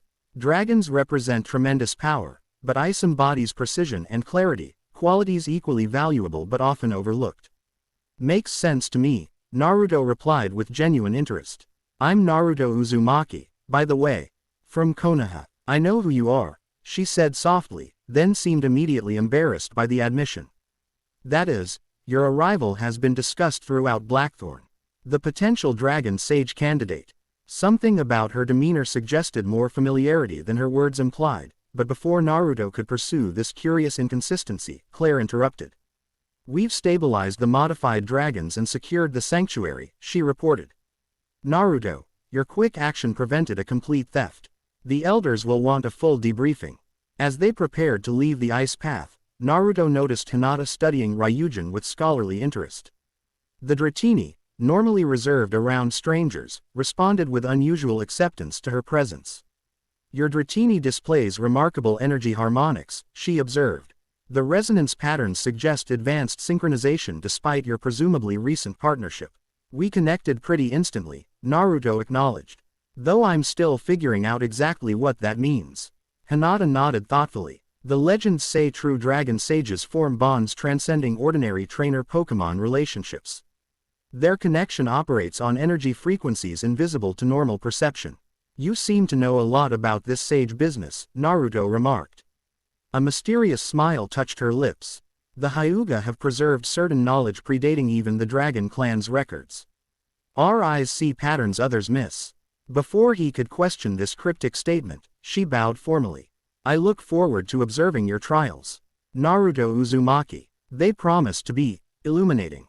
As they ascended from the frozen depths toward Blackthorn City, Naruto found himself intrigued by both the wise revelations and his enigmatic new acquaintance. The Dragon Sage path had already proven more complex than he'd anticipated, filled with political intrigue, ancient powers, and unexpected connections. Ryujin stirred against his shoulder, sending impressions of satisfaction and anticipation through their bond. The young dragon had chosen its partner well, and events were unfolding exactly as it had somehow foreseen. Team Eclipse, the Obsidian Relic, the mysterious Hyuga researcher, all formed pieces of a puzzle whose full picture remained tantalizingly obscured. But one thing seemed increasingly certain. Naruto's journey into the world of dragons had only just begun, and its implications would extend far beyond personal power or achievement. The true trials of Blackthorn still awaited. Chapter 2 and Chapter 3, The Psychic Connection. Silver needles of rain pierced the twilight gloom as Naruto stood before Saffron City's imposing gates. Unlike Konoha's wooden fortifications or Blackthorn's mountain-carved entrances, Saffron presented visitors with barriers of gleaming metal and pulsing energy fields, technology melded seamlessly with the psychic power for which the metropolis was renowned. Overhead, telekinetically suspended lanterns cast halos of golden light that shimmered against the downpour, creating ephemeral constellations across the urban skyline. Ryujin, no longer. The small Dratini from their first meeting, curled more tightly around Naruto's shoulders as if sensing his hesitation. In the months since departing Blackthorn, the dragon had evolved into a majestic dragonair.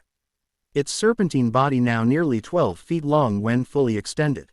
For travel, it maintained a compact coil around its trainer, azure scales occasionally emitting pulses of comfortable warmth against the chill.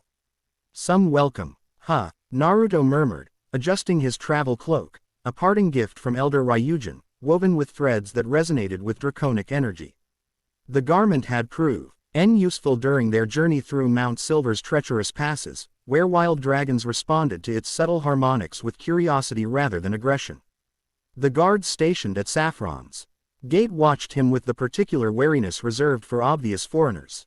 Their uniform black attire bore the city's emblem, a stylized gold spoon symbolizing psychic mastery, and each was accompanied by an alert Kadabra whose eyes tracked Naruto's movements with unsettling precision.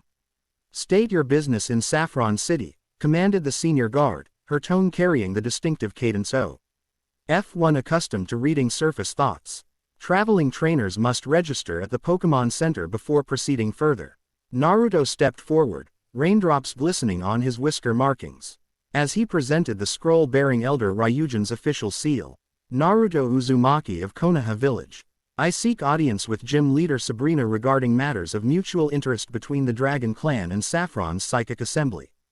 The guard's eyes narrowed fractionally as she examined the scroll, her Kadabra maintaining unwavering focus on Ryujin. "The Dragon Sage inquiries," she noted with BTLE emphasis that suggested recognition. "You've been anticipated." This revelation momentarily disrupted Naruto's carefully maintained composure.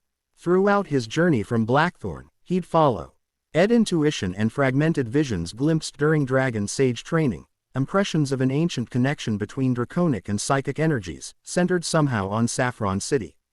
That Sabrina Al-80 expected him suggested either impressive intelligence networks or something more intriguing. "The mistress will receive you at the sanctuary," the guard continued, returning the scroll. "Escort will be provided." As if manifesting this promise, a figure materialized beside them with the distinctive ripple of teleportation, a young woman in formal robes of burgundy and gold, her eyes bearing he faint luminescence characteristic of advanced psychic practitioners. "Uzumaki-san," she greeted with a precise bow. "I am Miko, apprentice to gym leader Sabrina. Please follow me to the sanctuary." Without waiting for acknowledgement, she turned and proceeded through the now opening gates. Naruto followed, noting how the rain seemed to curve around her as if repelled by an invisible barrier. His own weather protection consisted of more mundane water-repellent fabric, leaving him considerably damper than his guide. Saffron City's interior proved as distinctive as its exterior, a metropolis where ancient tradition and cutting-edge technology existed in harmonious integration rather than jarring contrast. Buildings of traditional design stood alongside modern structures, united by an aesthetic philosophy that emphasized clean lines and spiritual symbolism. Streets followed patterns that, when viewed from above, would form complex mandalas channeling the city's psychic energies. "You arrived precisely when foreseen," Miko observed as they navigated a particularly elaborate intersection. "Mistress Sabrina calculated your arrival within a 3-minute variance." Naruto raised an eyebrow, intrigued despite his natural skepticism toward overly precise predictions. "She foresaw me specifically, or just someone from the Dragon Clan?" The apprentice's expression remained impassive. "The mistress perceives nexus points in probability streams. Your energy signature appeared at the convergence of several significant lines approximately 6 weeks ago, shortly after your first contact with the Draco Sphere, I believe." This casual reference to his private experiences in Blackthorn confirmed Naruto's suspicion that information flowed more freely between psychic and dragon communities than either publicly acknowledged. Before he could pursue this thought, however, they arrived at their destination. The Saffron Sanctuary occupied the city's exact geographic center, a complex of interconnected structures surrounding a central pagoda of 9 tiers. Unlike the battle dojo or official gym where Sabrina conducted league matches, the sanctuary served as both residence and research facility for the city's psychic leadership. "Please wait here," Miko instructed, gesturing toward an antechamber adorned with murals depicting the historical relationship between humans and psychic Pokémon. "The mistress will sense your presence." Left alone, Naruto took the opportunity to communicate silently with Ryujin. Their mental connection had strengthened considerably during their travels, now permitting rudimentary telepathic exchange rather than mere emotional impressions. "What do you sense?" he asked, directing the thought toward the dragon coiled around his shoulders. Ryujin's response manifested as organized conceptual fragments, strong psychic currents, layered defensive measures, deep foundations extending below ground level, and most interestingly, faint traces of ancient draconic energy embedded within the sanctuary's oldest structures. "So I was right," Naruto concluded with satisfaction. "There is a historical connection." His contemplation was interrupted by the antechamber door sliding open without physical contact. Beyond stood a woman whose presence commanded immediate attention, not through overt domination but through the focused intensity of absolute self-possession. Sabrina, gym leader of Saffron City, appeared younger than her reputation would suggest, perhaps in her late 20s. Her dark green hair fell in a precise line to her shoulders, framing features that balanced severity and elegance. She wore fitted attire of deep crimson accented with gold, professional without sacrificing mobility. What immediately captured Naruto's attention, however, were her eyes, keen, penetrating, and containing subtle luminescence that suggested constant psychic activity beneath her composed exterior. "Naruto Uzumaki," she stated, her voice carrying the particular resonance of one accustomed to projecting thoughts as well as words. Dragon Sage candidate, Jinchuriki of the Nine-Tailed Fox, and nexus point for at least 7 major probability convergences. Her lips curved in the slightest suggestion of a smile. "You've traveled far based on impressions you don't fully understand. How intriguing." Naruto maintained his ground, recognizing the subtle psychic pressure accompanying her words as a test rather than genuine intrusion. "And you've been expecting me without sending an invitation." Equally intriguing, Sabrina-san. Something like approval flickered across her expression. Direct and unintimidated by psychic presence. The Dragon Clan chose their candidate well. She gestured elegantly toward the inner sanctum. "Please join me. Your questions are many, and daylight hours are limited." The inner chambers proved simultaneously austere and luxurious, minimalist in design yet constructed from materials of exceptional quality. Natural light filtered through strategically positioned skylights, creating patterns across polished wooden floors that Naruto suspected were not merely decorative but functionally amplified psychic energy. Sabrina led him to a sitting area where cushions surrounded a low table crafted from what appeared to be a single slice of ancient tree trunk. As they seated themselves, a Mr. Mime materialized, silently to serve tea in delicate cups before disappearing with equal discretion. "You perceive connections between draconic and psychic energies," Sabrina stated without preamble once they were settled. "Fragments glimpsed through your developing sage abilities. Less perception, more intuition," Naruto clarified, appreciating her direct approach. "During communion with the Draco Sphere, I saw images of this city, or somewhere very similar, featuring in the original Dragon Sage's journey. The connection felt significant enough to investigate." Sabrina sipped her tea, her eyes never leaving his face. "Your intuition serves you well. Before the separation of disciplines, before the founding of specialized gyms or hidden villages, psychic and dragon practitioners were considered branches of a single tradition." Ryujin stirred with interest, uncoiling slightly to better observe their host. Sabrina acknowledged the dragonair with a respectful inclination of her head before continuing. Quote, "The original practitioners discovered that dragon energy, primal, powerful, externally manifested, and psychic energy, refined, precise, internally directed, complemented each other in ways that enhanced both. The earliest dragon sages worked in partnership with psychic adepts, achieving synthesis that neither could attain alone." "What happened?" Naruto asked, sensing the historical shift implied in her explanation. "Politics, philosophical disagreements, human nature," Sabrina replied with elegant simplicity. "Approximately 7 centuries ago, the unified tradition fractured. Dragon practicio, Ners emphasized physical manifestation and raw power. Psychic adepts pursued mental refinement and precise control. The schism was officially recorded as doctrinal disagreement, though personal ambitions played significant roles." She placed her cup down with deliberate precision. "What interests me, Uzumaki-san, is why the connection reasserts itself now, and specifically through you." The direct TNESS of her interest caught Naruto momentarily off guard. Throughout his life, attention from authority figures had typically involved suspicion, reluctant acknowledgement, or strategic utility. Sabrina's focused curiosity felt different, the intensity of a researcher encountering a particularly fascinating specimen. "I was hoping you might have insights into that," he admitted. "The Dragon Clan views me as potentially fulfilling their prophecy, but details remain frustratingly vague." "Prophecy," Sabrina repeated, the word carrying subtle dismissal. "Psychics prefer probability analysis to mystical predestination." Your emergence as Dragon Sage candidate represents a statistical anomaly of significant magnitude, a convergence of factors including your unique chakra system, the Nine Tails influence, and temporal disturbances we've detected across multiple regions. Her gaze intensified. May I examine your psychic imprint? It would provide valuable data regarding your specific resonance patterns. Naruto hesitated, remembering Clair's warnings about Saffron's psychic practitioners, their reputation for extracting information beyond stated boundaries, their occasional disregard for mental privacy. Yet something in Sabrina's directness inspired tentative trust. What exactly would that involve? He asked cautiously. Minimally invasive surface scanning, she explained with clinical precision.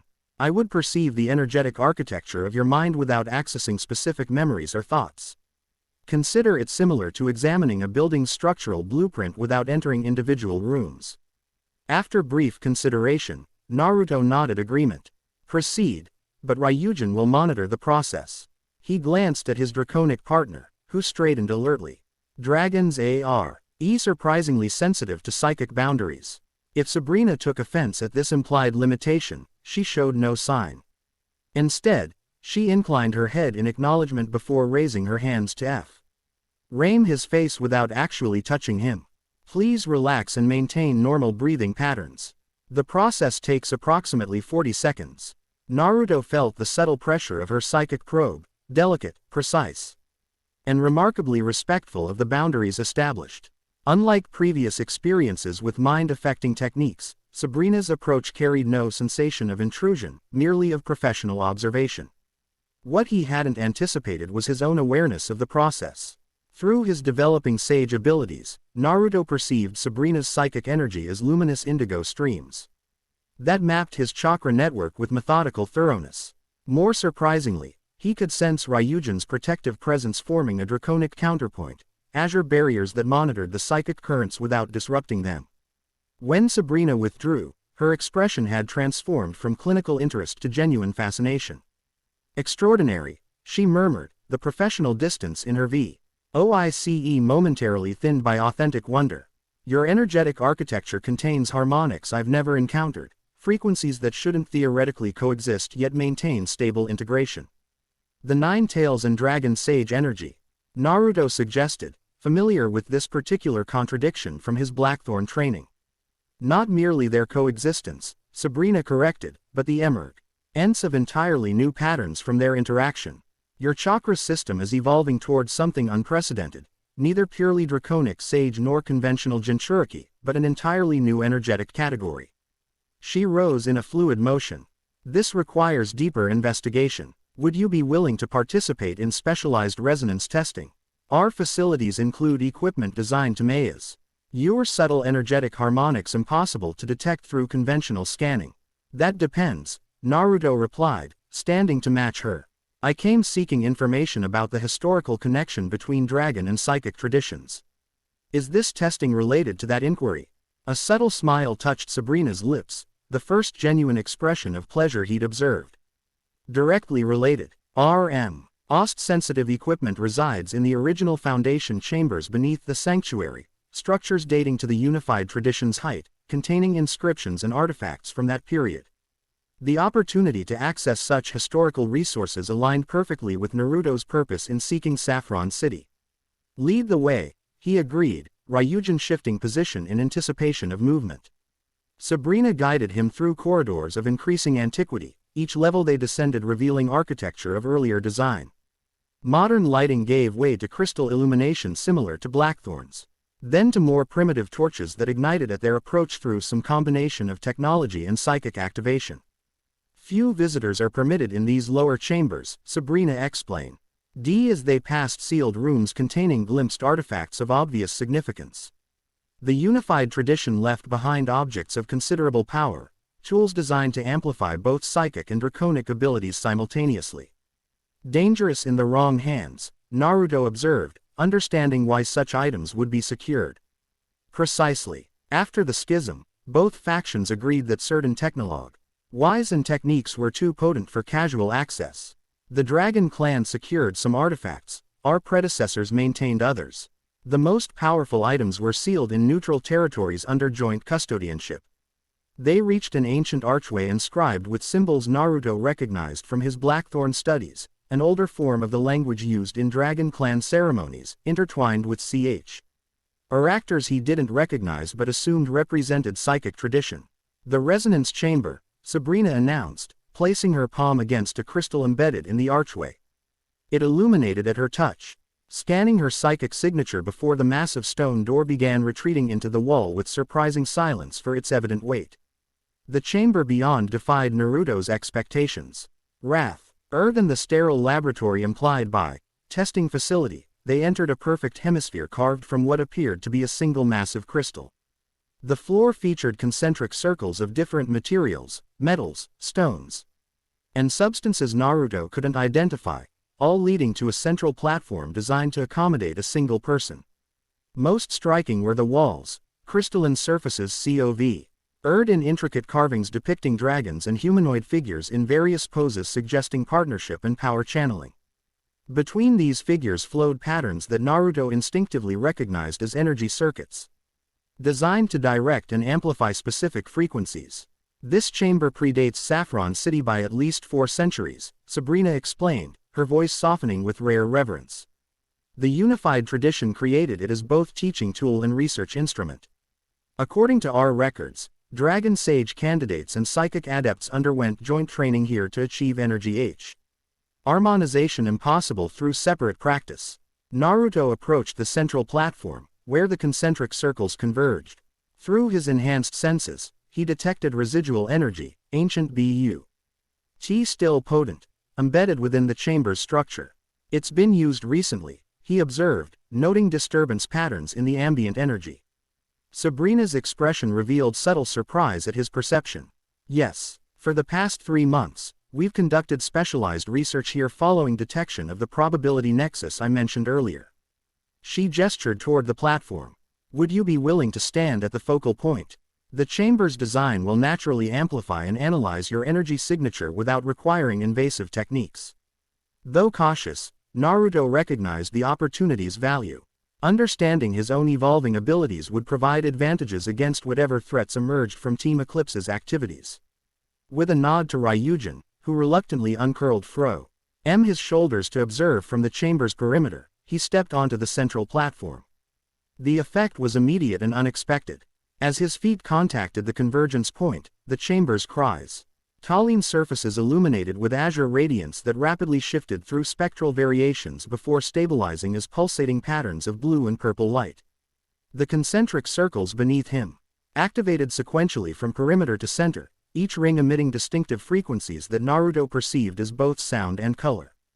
Fascinating, Sabrina murmured, her clinical detachment temporarily forgotten as she observed readings manifesting as luminous symbols across the chamber walls.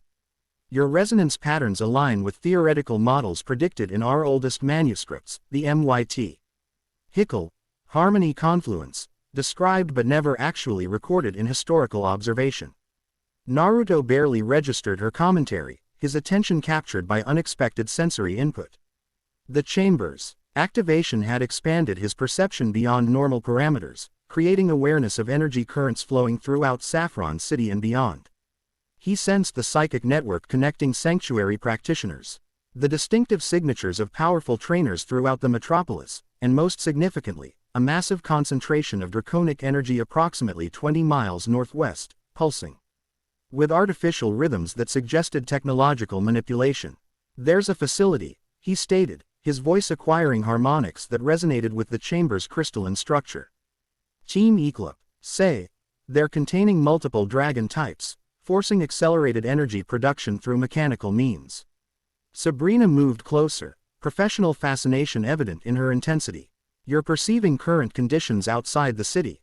At what distance? 20, maybe 25 miles, Naruto replied, struggling to maintain focus through the overwhelming sensory input. A research complex disguised as a weather station. They're experimenting with something they call controlled evolution synthesis, trying to force evolve dragons while harvesting the energy discharge. His perception suddenly narrowed, focusing on a specific presence within the facility, a human whose energy signature radiated cold calculation and absolute conviction. Their leader is there, someone called Director Nebula. She's He paused, concentration deepening. She's directly monitoring an experiment involving Ryujin's genetic material, samples collected during our journey, without our knowledge. The Revella. Qian triggered protective instinct within both Naruto and his partner. Ryujin responded with a surge of draconic energy that synchronized with Naruto's agitated chakra, creating feedback with the chamber's systems. The concentric rings beneath him began rotating in alternating directions, generating intensity that exceeded the facility's design parameters. Uzumaki-san, Sabrina cautioned, recognizing the escalating energy pattern. You need to stabilize your emotional response. The chamber amplifies all energy, including reactive emotional frequencies. Naruto acknowledged the warning but found himself caught in perceptual expansion beyond his control. The chamber's ancient systems, designed to facilitate controlled harmonic exploration, now channeled his natural abilities toward their maximum expression. Through this expanded awareness, he perceived not just the Eclipse facility's location but its detailed internal configuration, security systems, research priorities, and most crucially, weaknesses in its containment protocols. I can see how to disrupt their operations, he stated, voice resonating with harmonics that caused the chamber's crystal surfaces to vibrate in sympathetic response. There's a primary coolant system for their evolution acceleration equipment. If compromised, it would force emergency shutdown and specimen evacuation. Sabrina approached the platform's edge, her psychic abilities allowing her to partially share his expanded perception. You're describing a facility that shouldn't exist in Kanto without league authorization. If accurate, this presents significant security concerns beyond standard criminal activity. It's worse than unauthorized research, Naruto replied grimly. They're using the accelerated evolution energy to power Song. Ethan called the convergence engine, the project your probability analysis detected. Whatever they're building violates fundamental energy principles according to their own researchers' concerns. Information exchange was abruptly interrupted as the chamber's illumination shifted from blue-purple harmony to pulsating crimson. Alarm symbols manifested across the crystalline walls, accompanied by vibrations that suggested structural stress. We need to terminate the session, Sabrina announced, abandoning her usual reserve for decisive action. Your energy output is exceeding the chamber's containment capacity. Before Naruto could respond, the facility's ancient defensive systems activated automatically. Crystal surfaces that had channeled and amplified his perception now worked to see, contain and neutralize excess energy, a safety protocol designed to prevent catastrophic overload. The effect manifested as constricting bands of force that disrupted his connection to the expanded awareness. Under normal circumstances, this failsafe would have effectively terminated the session without harm to participant or facility. However, the unique composition of Naruto's chakra, Dragon Sage, energy intertwined with the Nine Tails power, created unexpected resistance. Rather than accepting the containment protocol, his system interpreted it as hostile suppression, triggering defensive response. Sabrina-san, he managed through gritted teeth, feeling the Nine Tails stir restively within its seal. Something's wrong. My chakra's fighting the shutdown sequence. Understanding the danger immediately, Sabrina abandoned orthodox procedure. Instead of attempting to force compliance through the chamber's mechanisms, she leapt onto the central platform beside him, establishing direct PSYC. Hit contact by pressing her palms against his temples. Focus on my mental signature, she instructed, voice carrying absolute authority. Allow me to create a structured pathway for energy dissipation. The direct contact bypassed automated systems, establishing person-to-person connection that circumvented the chamber's increasingly aggressive containment protocols. Sabrina's highly disciplined, psychic presence provided what Naruto desperately needed, not suppression but channeled release, a controlled outlet for excess energy rather than forced containment.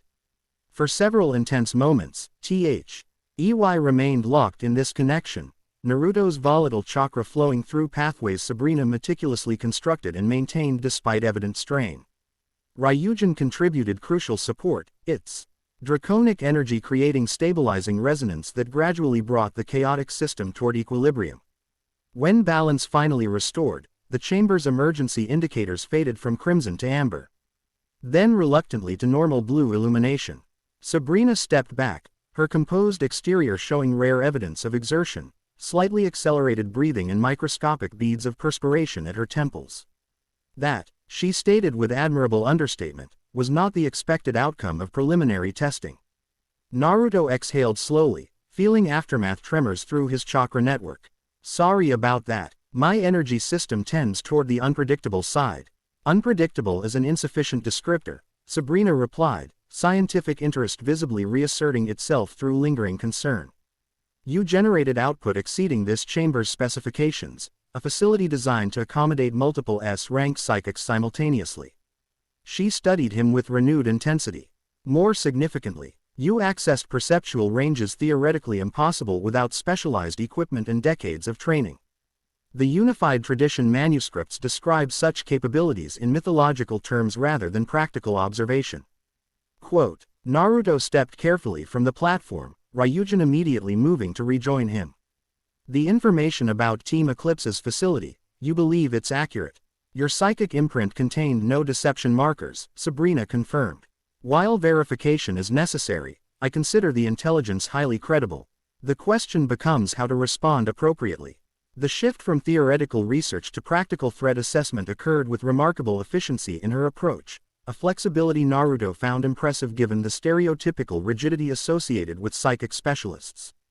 We need to investigate the facility directly, he proposed, already considering tactical approaches based on the layout glimpsed during his expanded perception. If they're using Ryujin's genetic material without consent, that alone justifies intervention. Agreed in principle, Sabrina replied, though proper procedure would involve League authorities rather than independent action. Naruto recognized the dilemma her position created. As gym leader, Sabrina represented official League authority with corresponding responsibilities and constraints. His status as foreign ninja and dragon sage candidate operated under different jurisdictional frameworks. How quickly could official channels respond? He asked, already suspecting the answer.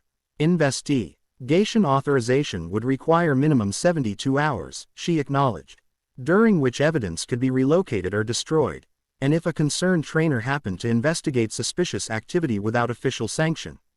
Naruto suggested, a familiar mischievous glint entering his expression. Completely hypothetically, of course. The faintest hint of amusement touched Sabrina's otherwise composed features.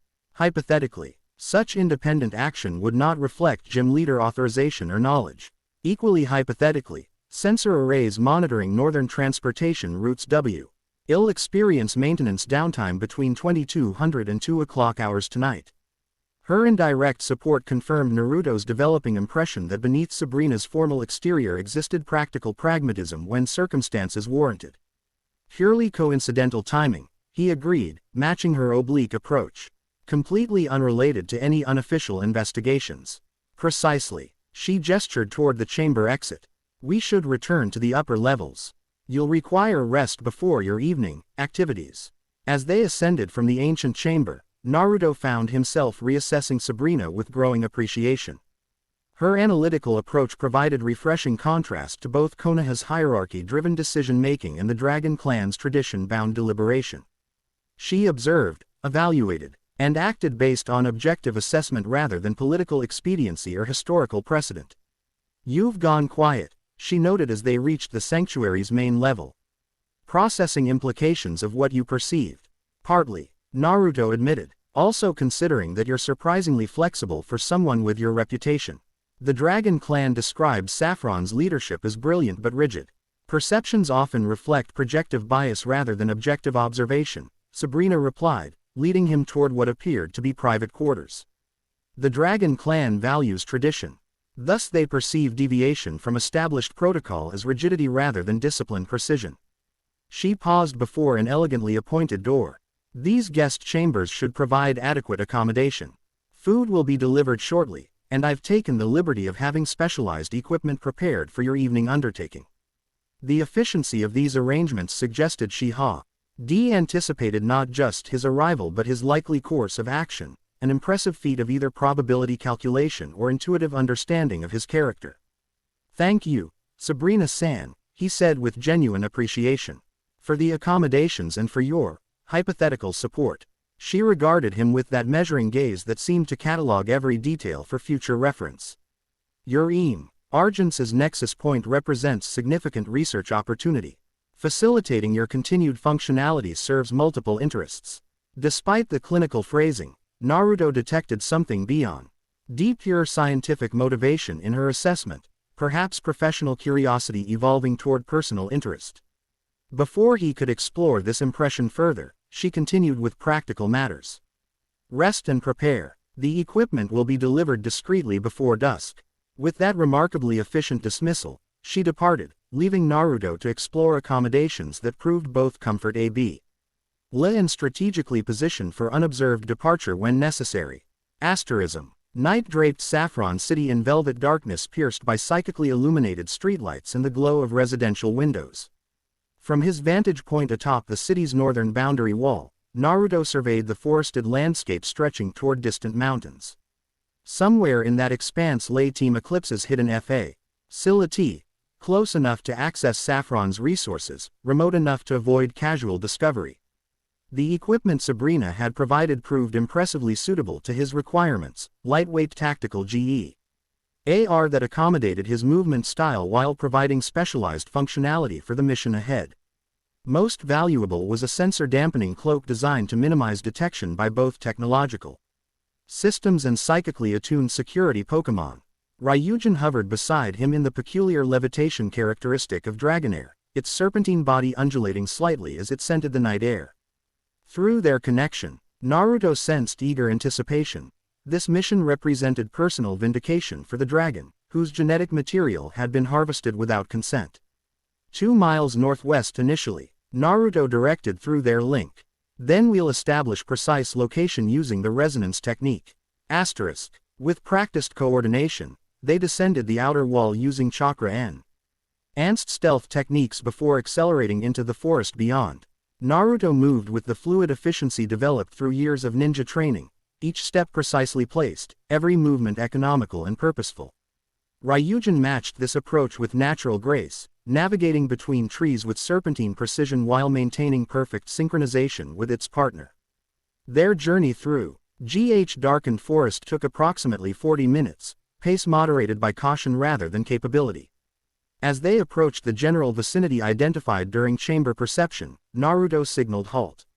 In a small clearing suitable for the location technique, resonance tracking, he murmured to Ryujin, who positioned itself in precise alignment.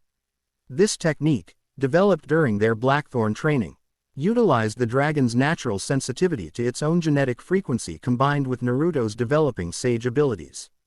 By establishing harmonic connection between them, they could detect unauthorized use of Ryujin's genetic material within approximately 3-mile radius, significantly more precise than the general awareness achieved in Sabrina's chamber. Naruto closed his eyes, placing one hand on Ryujin's forehead while forming specialized chakra circulation patterns with the other. The dragon responded by generating subtle vibrations through its central pearl, creating counterpoint to Naruto's energy flow. The resulting resonance expanded outward like invisible ripples across a pond, reflecting back when contacting corresponding genetic frequencies. Within moments, they reached IVED confirmation, approximately 1.2 miles northeast, concentration suggesting active research rather than mere storage. Found them, Naruto communicated, a predatory satisfaction coloring the thought. Their facility has 4 underground levels with primary research conducted on the lowest. Security includes motion sensors, thermal detection, and patrolling houndour trained to identify unauthorized psychic signatures. Ryujin projected questioning concern about this last element, recognizing potential complication for their approach. The dampening equipment should handle automated systems, Naruto reassured. For the houndour patrols, we'll use counter-scenting, the technique we developed in Mount Silver's volcanic passages. This referred to a specialized application where Ryujin generated minute quantities of sulfur-infused dragon breath, creating environmental distraction that confused dark-type Pokémon's tracking capabilities without alerting them to intentional interference. Their approach to the facility proceeded with methodical precision. From external appearance, the complex indeed mimicked legitimate weather research, satellite equipment positioned strategically across the roof. Official seeming insignia displayed on modest signage, and conventional security measures visible to casual observation. This camouflage might fool ordinary inspection, but Naruto's NCED perception revealed the facade's inconsistencies. The satellite dishes oriented for communication rather than atmospheric data collection. Power consumption vastly exceeded requirements for stated purposes. And subterranean construction extended far deeper than officially documented. After comprehensive perimeter assessment, they identified optimal entry point, a maintenance access designed for emergency ventilation.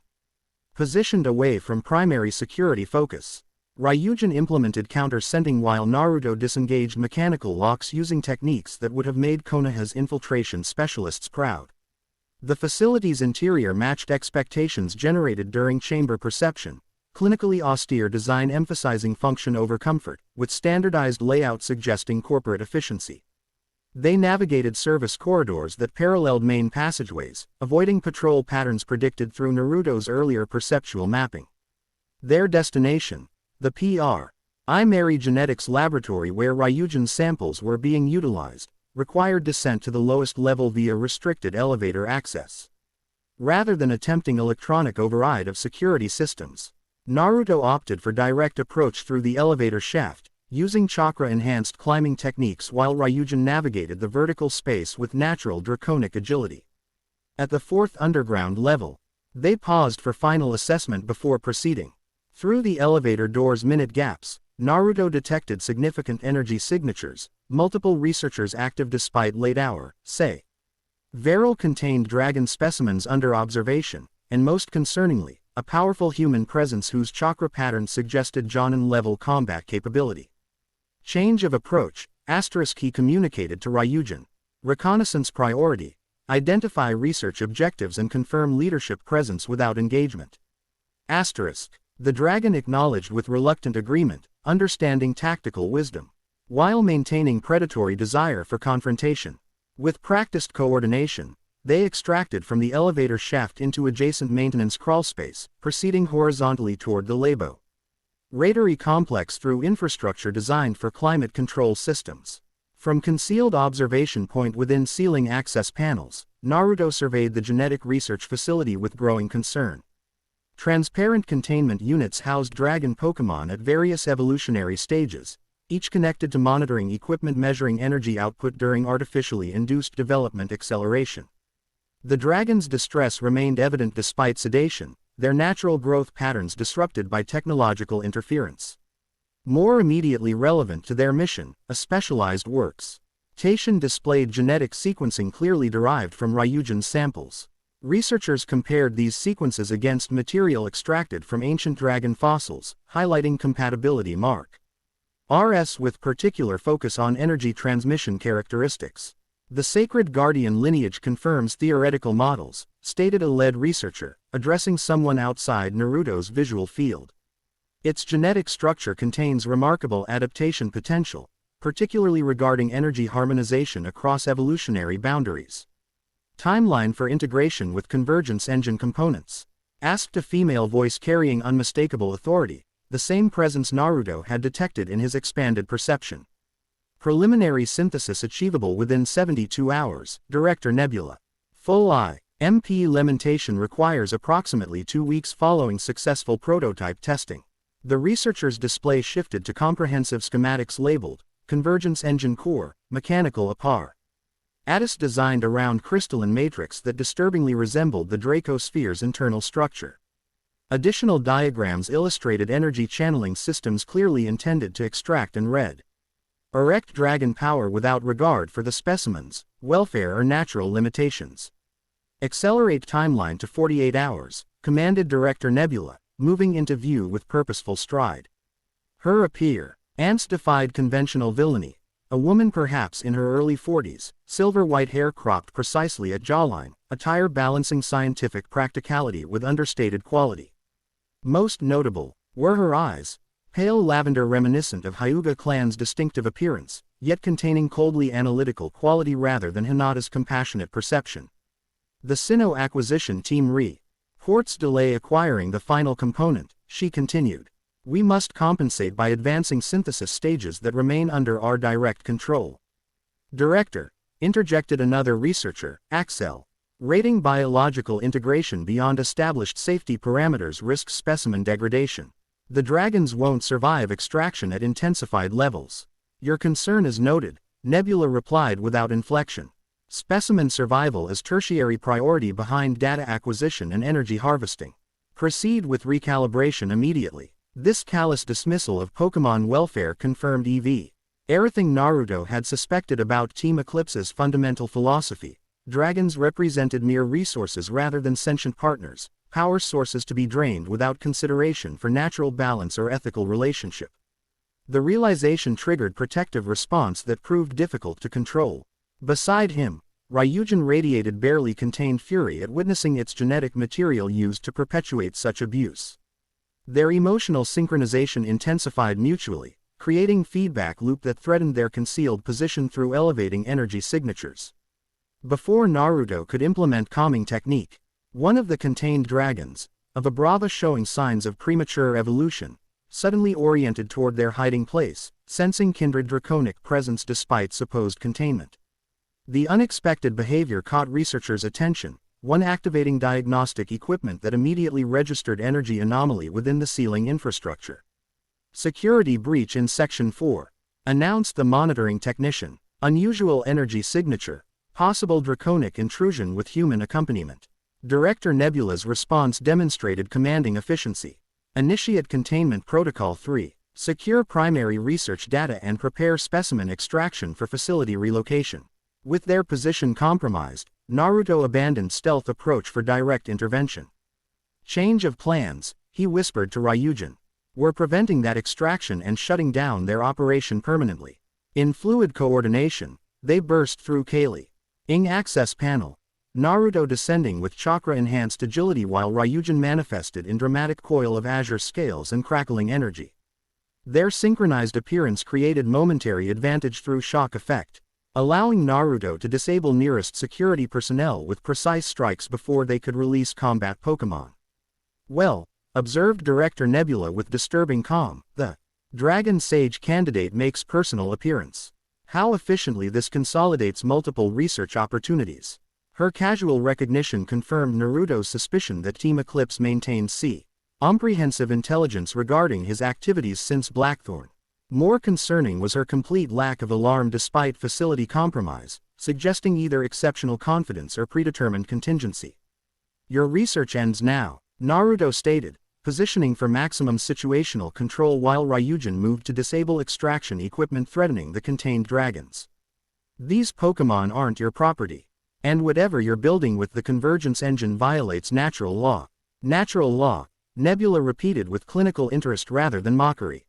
A fascinating PT from someone whose existence represents multiple biological impossibilities. Tell me, Uzumaki-san, does the nine tails within you observe natural law when manifesting its power? Does your dragon's age potential respect evolutionary boundaries when transcending normal human limitations?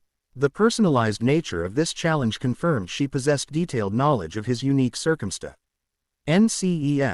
Information that should have remained confidential between Konoha and the Dragon Clan. Difference is consent and partnership, Naruto countered, maintaining focus despite her attempted psychological leverage. I work with my abilities and partners, you torture and exploit yours. A philosophical distinction without meaningful difference, Nebula replied, activating what appeared to be idealized communication device on her wrist. Power ultimately recognizes efficient application rather than arbitrary ethical constraints. The device emitted pulse that triggered facility-wide response. Emergency containment shields descending over research materials while previously concealed panels opened to reveal defensive systems more appropriate to military installation than research facility. Simultaneously, the laboratory floor separated along predetermined seams, creating tactical distance between various sections. Capture Priority Alpha, Nebula instructed security forces emerging from concealed positions. The Dragon Sage candidate is to be contained alive with minimal physical damage. His Dragonair represents secondary acquisition target, valuable but replaceable if necessary. The precision of these instructions suggested long-established protocol specifically designed for this encounter, confirmation that Team Eclipse had anticipated potential confrontation and prepared accordingly. Their readiness transformed what Naruto had expected to be disruptive raid into significantly more complex tactical situation. Security personnel released combat Pokémon specialized for capture rather than elimination. Drowsy with sleep-inducing capabilities, Magneton equipped with paralysis generators, and Vileplume dispensing specialized spore combinations. Their coordinated deployment demonstrated professional training exceeding typical criminal organization standards. Ryujin, Safeguard and Dragon Dance, Naruto commanded, initiating their practiced counter to status effect strategies. The Dragonair executed with perfect timing, surrounding both itself and Naruto with protective energy field that neutralized incoming status techniques while simultaneously enhancing its SP. And attack parameters through ritualized movement. The combination provided crucial defensive foundation while they assessed opposition strength and distribution. What followed demonstrated why Eclipse had risen to prominence among criminal organizations targeting Pokémon. Rather than conventional battle approach, their security forces implemented specialized containment tactics developed specifically for Dragon-type opponents, layered suppression fields, targeted frequency disruption, and environmental manipulation designed to neutralize draconic advantages. Naruto countered with unconventional approach that had always defined his combat style, shadow clones providing numerical advantage, transformation techniques creating tactical confusion, and integrated ninja Pokémon main. Uverse developed during intensive training with Ryujin. The resulting conflict transformed the laboratory into chaos of strategic movement and counter-movement, Naruto's clones systematically disabling extraction equipment while engaging security personnel, Ryujin neutralizing specialized anti-dragon technology while protecting the contained Pokémon, both maintaining situational awareness of Nebula's position as she observed from command platform with analytical detachment. Fascinating combat integration, she noted, seemingly addressing research staff still documenting observations despite active conflict. His chakra synchronizes with draconic energy at 87% efficiency without formal harmonic training. Record all energy frequency data for subsequent analysis. This clinical approach during direct threat situation confirmed Naruto's assessment of her personality, brilliance without empathy, observation without emotional engagement. Her interest in him represented scientific curiosity rather than personal animosity, somehow making her more disturbing than conventionally motivated antagonists. As battle progressed, Naruto identified crucial opportunity, the facility's power distribution node controlling both research equipment and containment systems for captured dragons.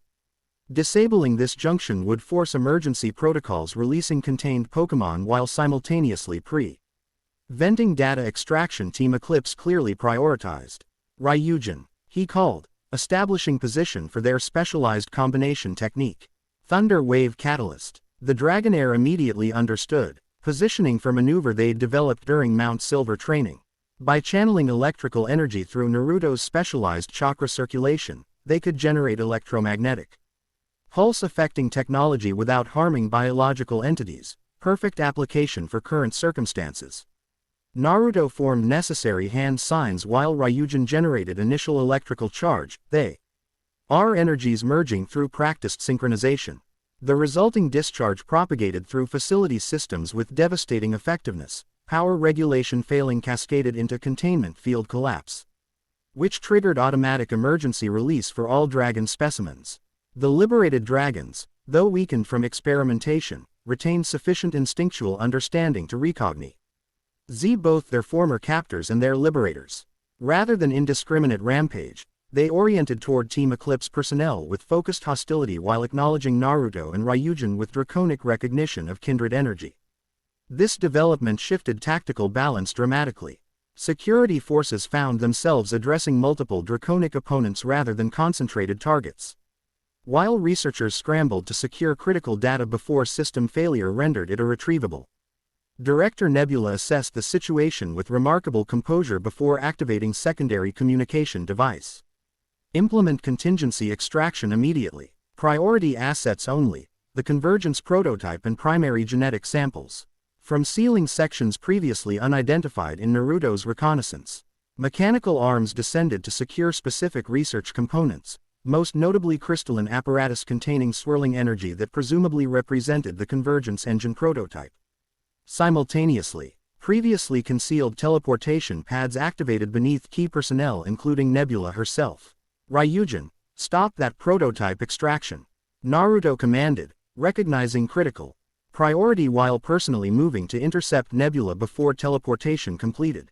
The Dragonair launched toward Sealing Retrieval System with impressive acceleration, draconic determination evident in its focused intensity. Simultaneously, Naruto closed distance to Nebula's position with chakra-enhanced speed that momentarily surprised even her composed exterior. Impressive reaction time, she noted as he reached teleportation pad perimeter. Your physical capabilities exceed projected parameters based on Konoha training standards. I've always been an overachiever, Naruto replied. Launching specialized kunai designed to disrupt teleportation field harmonics, another tool thoughtfully provided by Sabrina. The projectile struck precisely, creating visible distortion informing teleportation energy. However, Nebula revealed her own combat capability by executing countermeasure with disturbing efficiency, specialized device generating localized field that redirected disruption FFECT while maintaining primary teleportation function. Your intervention has accelerated our timetable rather than derailed it, she informed him with clinical precision as teleportation effect intensified. The data collected from this encounter compensates significantly for temporary facility loss. Before Naruto could implement secondary countermeasure, her form began dissolving into teleportation energy. In final moment before complete transportation, she delivered parting statement with unsettling directness. Your genetic potential is remarkable, Uzumaki-san. I look forward to exploring it more thoroughly when next we meet. The teleportation completed, leaving Naruto facing empty platform while facility chaos continued around him. He immediately redirected attention to Ryujin's situation, where more significant drama unfolded. The Dragonair had reached Sealing Extraction System, engaging mechanized arms attempting to secure the convergence prototype. Their battle occurred amid tangible energy discharge as the prototype itself destabilized without proper containment protocols, wild frequencies emanating in patterns that disrupted electrical systems throughout the facility. More alarmingly, this energy possessed draconic characteristics that resonated with both Ryujin and the liberated research subjects, creating harmonic patterns that affected their biological systems in unpredictable ways. For the weakened test subjects, this manifested as temporary disorientation. For Ryujin, the effect proved far more dramatic. The Dragonair's body suddenly illuminated with internal radiance that transcended normal evolution energy. Having witnessed Pokémon evolution numerous times, Naruto immediately recognized fundamentally different process occurring, not standard developmental progression but something more profound and potentially dangerous. Ryujin, he called, leaping toward his partner while forming protective chakra shell around himself. The prototype energy is triggering forced evolution. You need to stabilize your internal harmonics. The dragon appeared unable to implement suggested control, caught in escalating energy cascade as the convergence prototype's discharge intensified. Its serpentine form elongated and reshaped amid azure brilliance so intense it illuminated the entire facility in ghostly blue light. Naruto reached his partner just as transformation peaked, establishing physical contact despite dangerous energy levels. Through their connection, he sensed Ryujin's struggle to maintain conscious control while its body underwent accelerated reconfiguration far exceeding normal evolutionary parameters.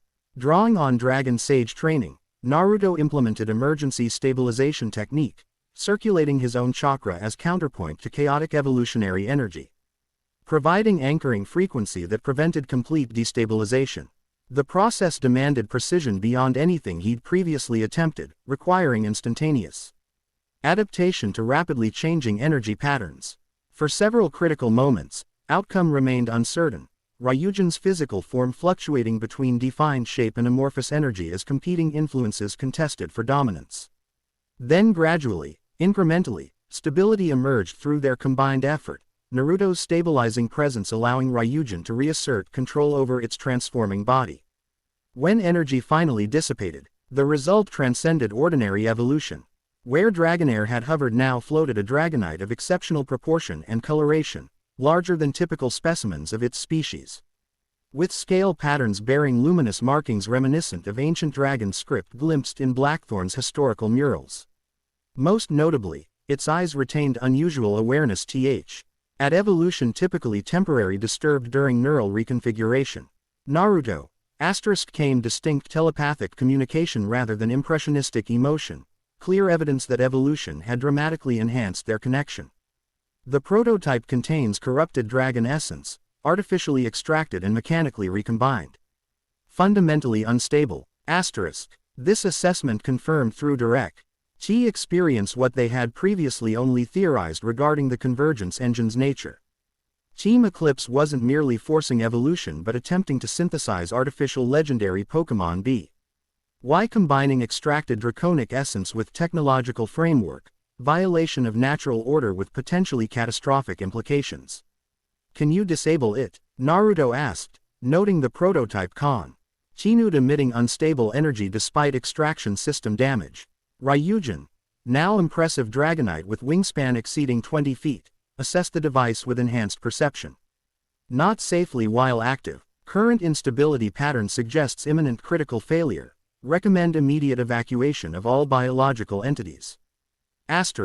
The newly evolved dragon's assessment carried authority earned through transformation experience. Naruto immediately prioritized evacuation, directing liberated research subjects and his remaining shadow clones to implement facility exit while he and Ryujin addressed the destabilizing prototype. We need containment measure, he determined, scanning laboratory for suitable materials. His attention fixed on specialized equipment previously used to suppress Dragon energy during experiments, repurposing oppressive technology to prevent catastrophic discharge. With Ryujin's assistance, they quickly modified containment apparatus to surround the increasingly unstable prototype. The Dragonite channeled precise Dragon Pulse techniques to counter specific frequency patterns while Naruto adapted containment field parameters using knowledge gained through Sage training. Their impromptu solution provided sufficient stability for evacuation purposes, temporarily containing cascading energy while steadily increasing distance between volatile prototype and escaping biological entities. As final research subjects cleared facility perimeter, Naruto and Ryujin implemented last resort measure, controlled detonation that would direct destructive force downward into bedrock rather than outward toward forest. Their escape preceded massive implosion by approximately 12 seconds, sufficient margin for basic protective shielding but close enough that concussive fork still registered as physical impact through Ryujin's hastily erected dragon shield. From safe observation distance, they witnessed the research facility collapse inward upon itself, leaving remarkably contained destruction footprint considering energy quantities involved. Well, Naruto observed as dust cloud rose from imploded structure, that definitely counts as disrupting their operation. Ryujin's rumbling chuckle, deeper and more resonant in its evolved form, conveyed agreement tinged with satisfaction that transcended mere destructive accomplishment. The liberation of captive dragons represented meaningful victory regardless of Team Eclipse leadership escape. As they surveyed the aftermath, Naruto fully appreciated his partner's transformed state, not merely physical evolution but profound advancement in their connection and capabilities. Whatever the convergence prototype's intended purpose, its energy had catalyzed development that would typically require months or years of natural progression. We should return to Saffron City, Ryujin suggested, telepathic communication now crystal clear rather than impressionistic. The psychic woman will require detailed report regarding Team Eclipse activities. Naruto nodded agreement, though privately noted his partner's interesting designation for Sabrina, recognition of her significance beyond mere tactical alliance. As they prepared for return journey, he found himself reflecting on multifaceted developments from what had begun as simple reconnaissance mission. They had confirmed Team Eclipse's technological objectives, liberated captive research subjects, and destroyed significant research facility. Yet Director Nebula had escaped with critical components and data, viewing temporary setback as acceptable exchange for information gathered during their encounter. Most concerning was her specific interest in him personally, recognizing unique aspects of his genetic makeup with disturbing scientific objectivity. Equally significant were developments in his relationship with Ryujin, their connection transcending conventional trainer-Pokémon parameters through shared experience and mutual growth. The Dragonite Al represented not merely powerful partner but genuine extension of his developing dragon sage abilities, living embodiment of harmonization between human and draconic potential. As they soared through pre-dawn sky toward Saffron's distinctive silhouette, Naruto anticipated Sabrina's response to these developments with curious anticipation. Her analytical perspective would provide valuable counterpoint to his more intuitive approach, perhaps identifying implications he had overlooked in chaos of direct confrontation. What he hadn't fully processed was subtle shift in his own perception of the psychic leader, appreciation extending beyond tactical alliance toward personal connection based on shared intellectual curiosity and complementary capabilities. Their brief psychic contact during Chong Beer Crisis had established connection different from previous relationships, direct meeting of minds unfiltered by conventional communication limitations.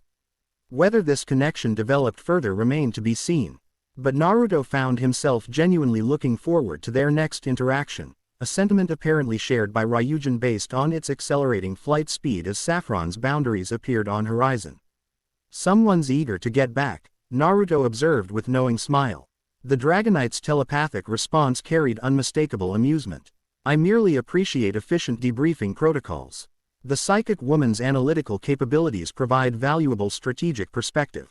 Of course, Naruto agreed, not bothering to disguise his skepticism.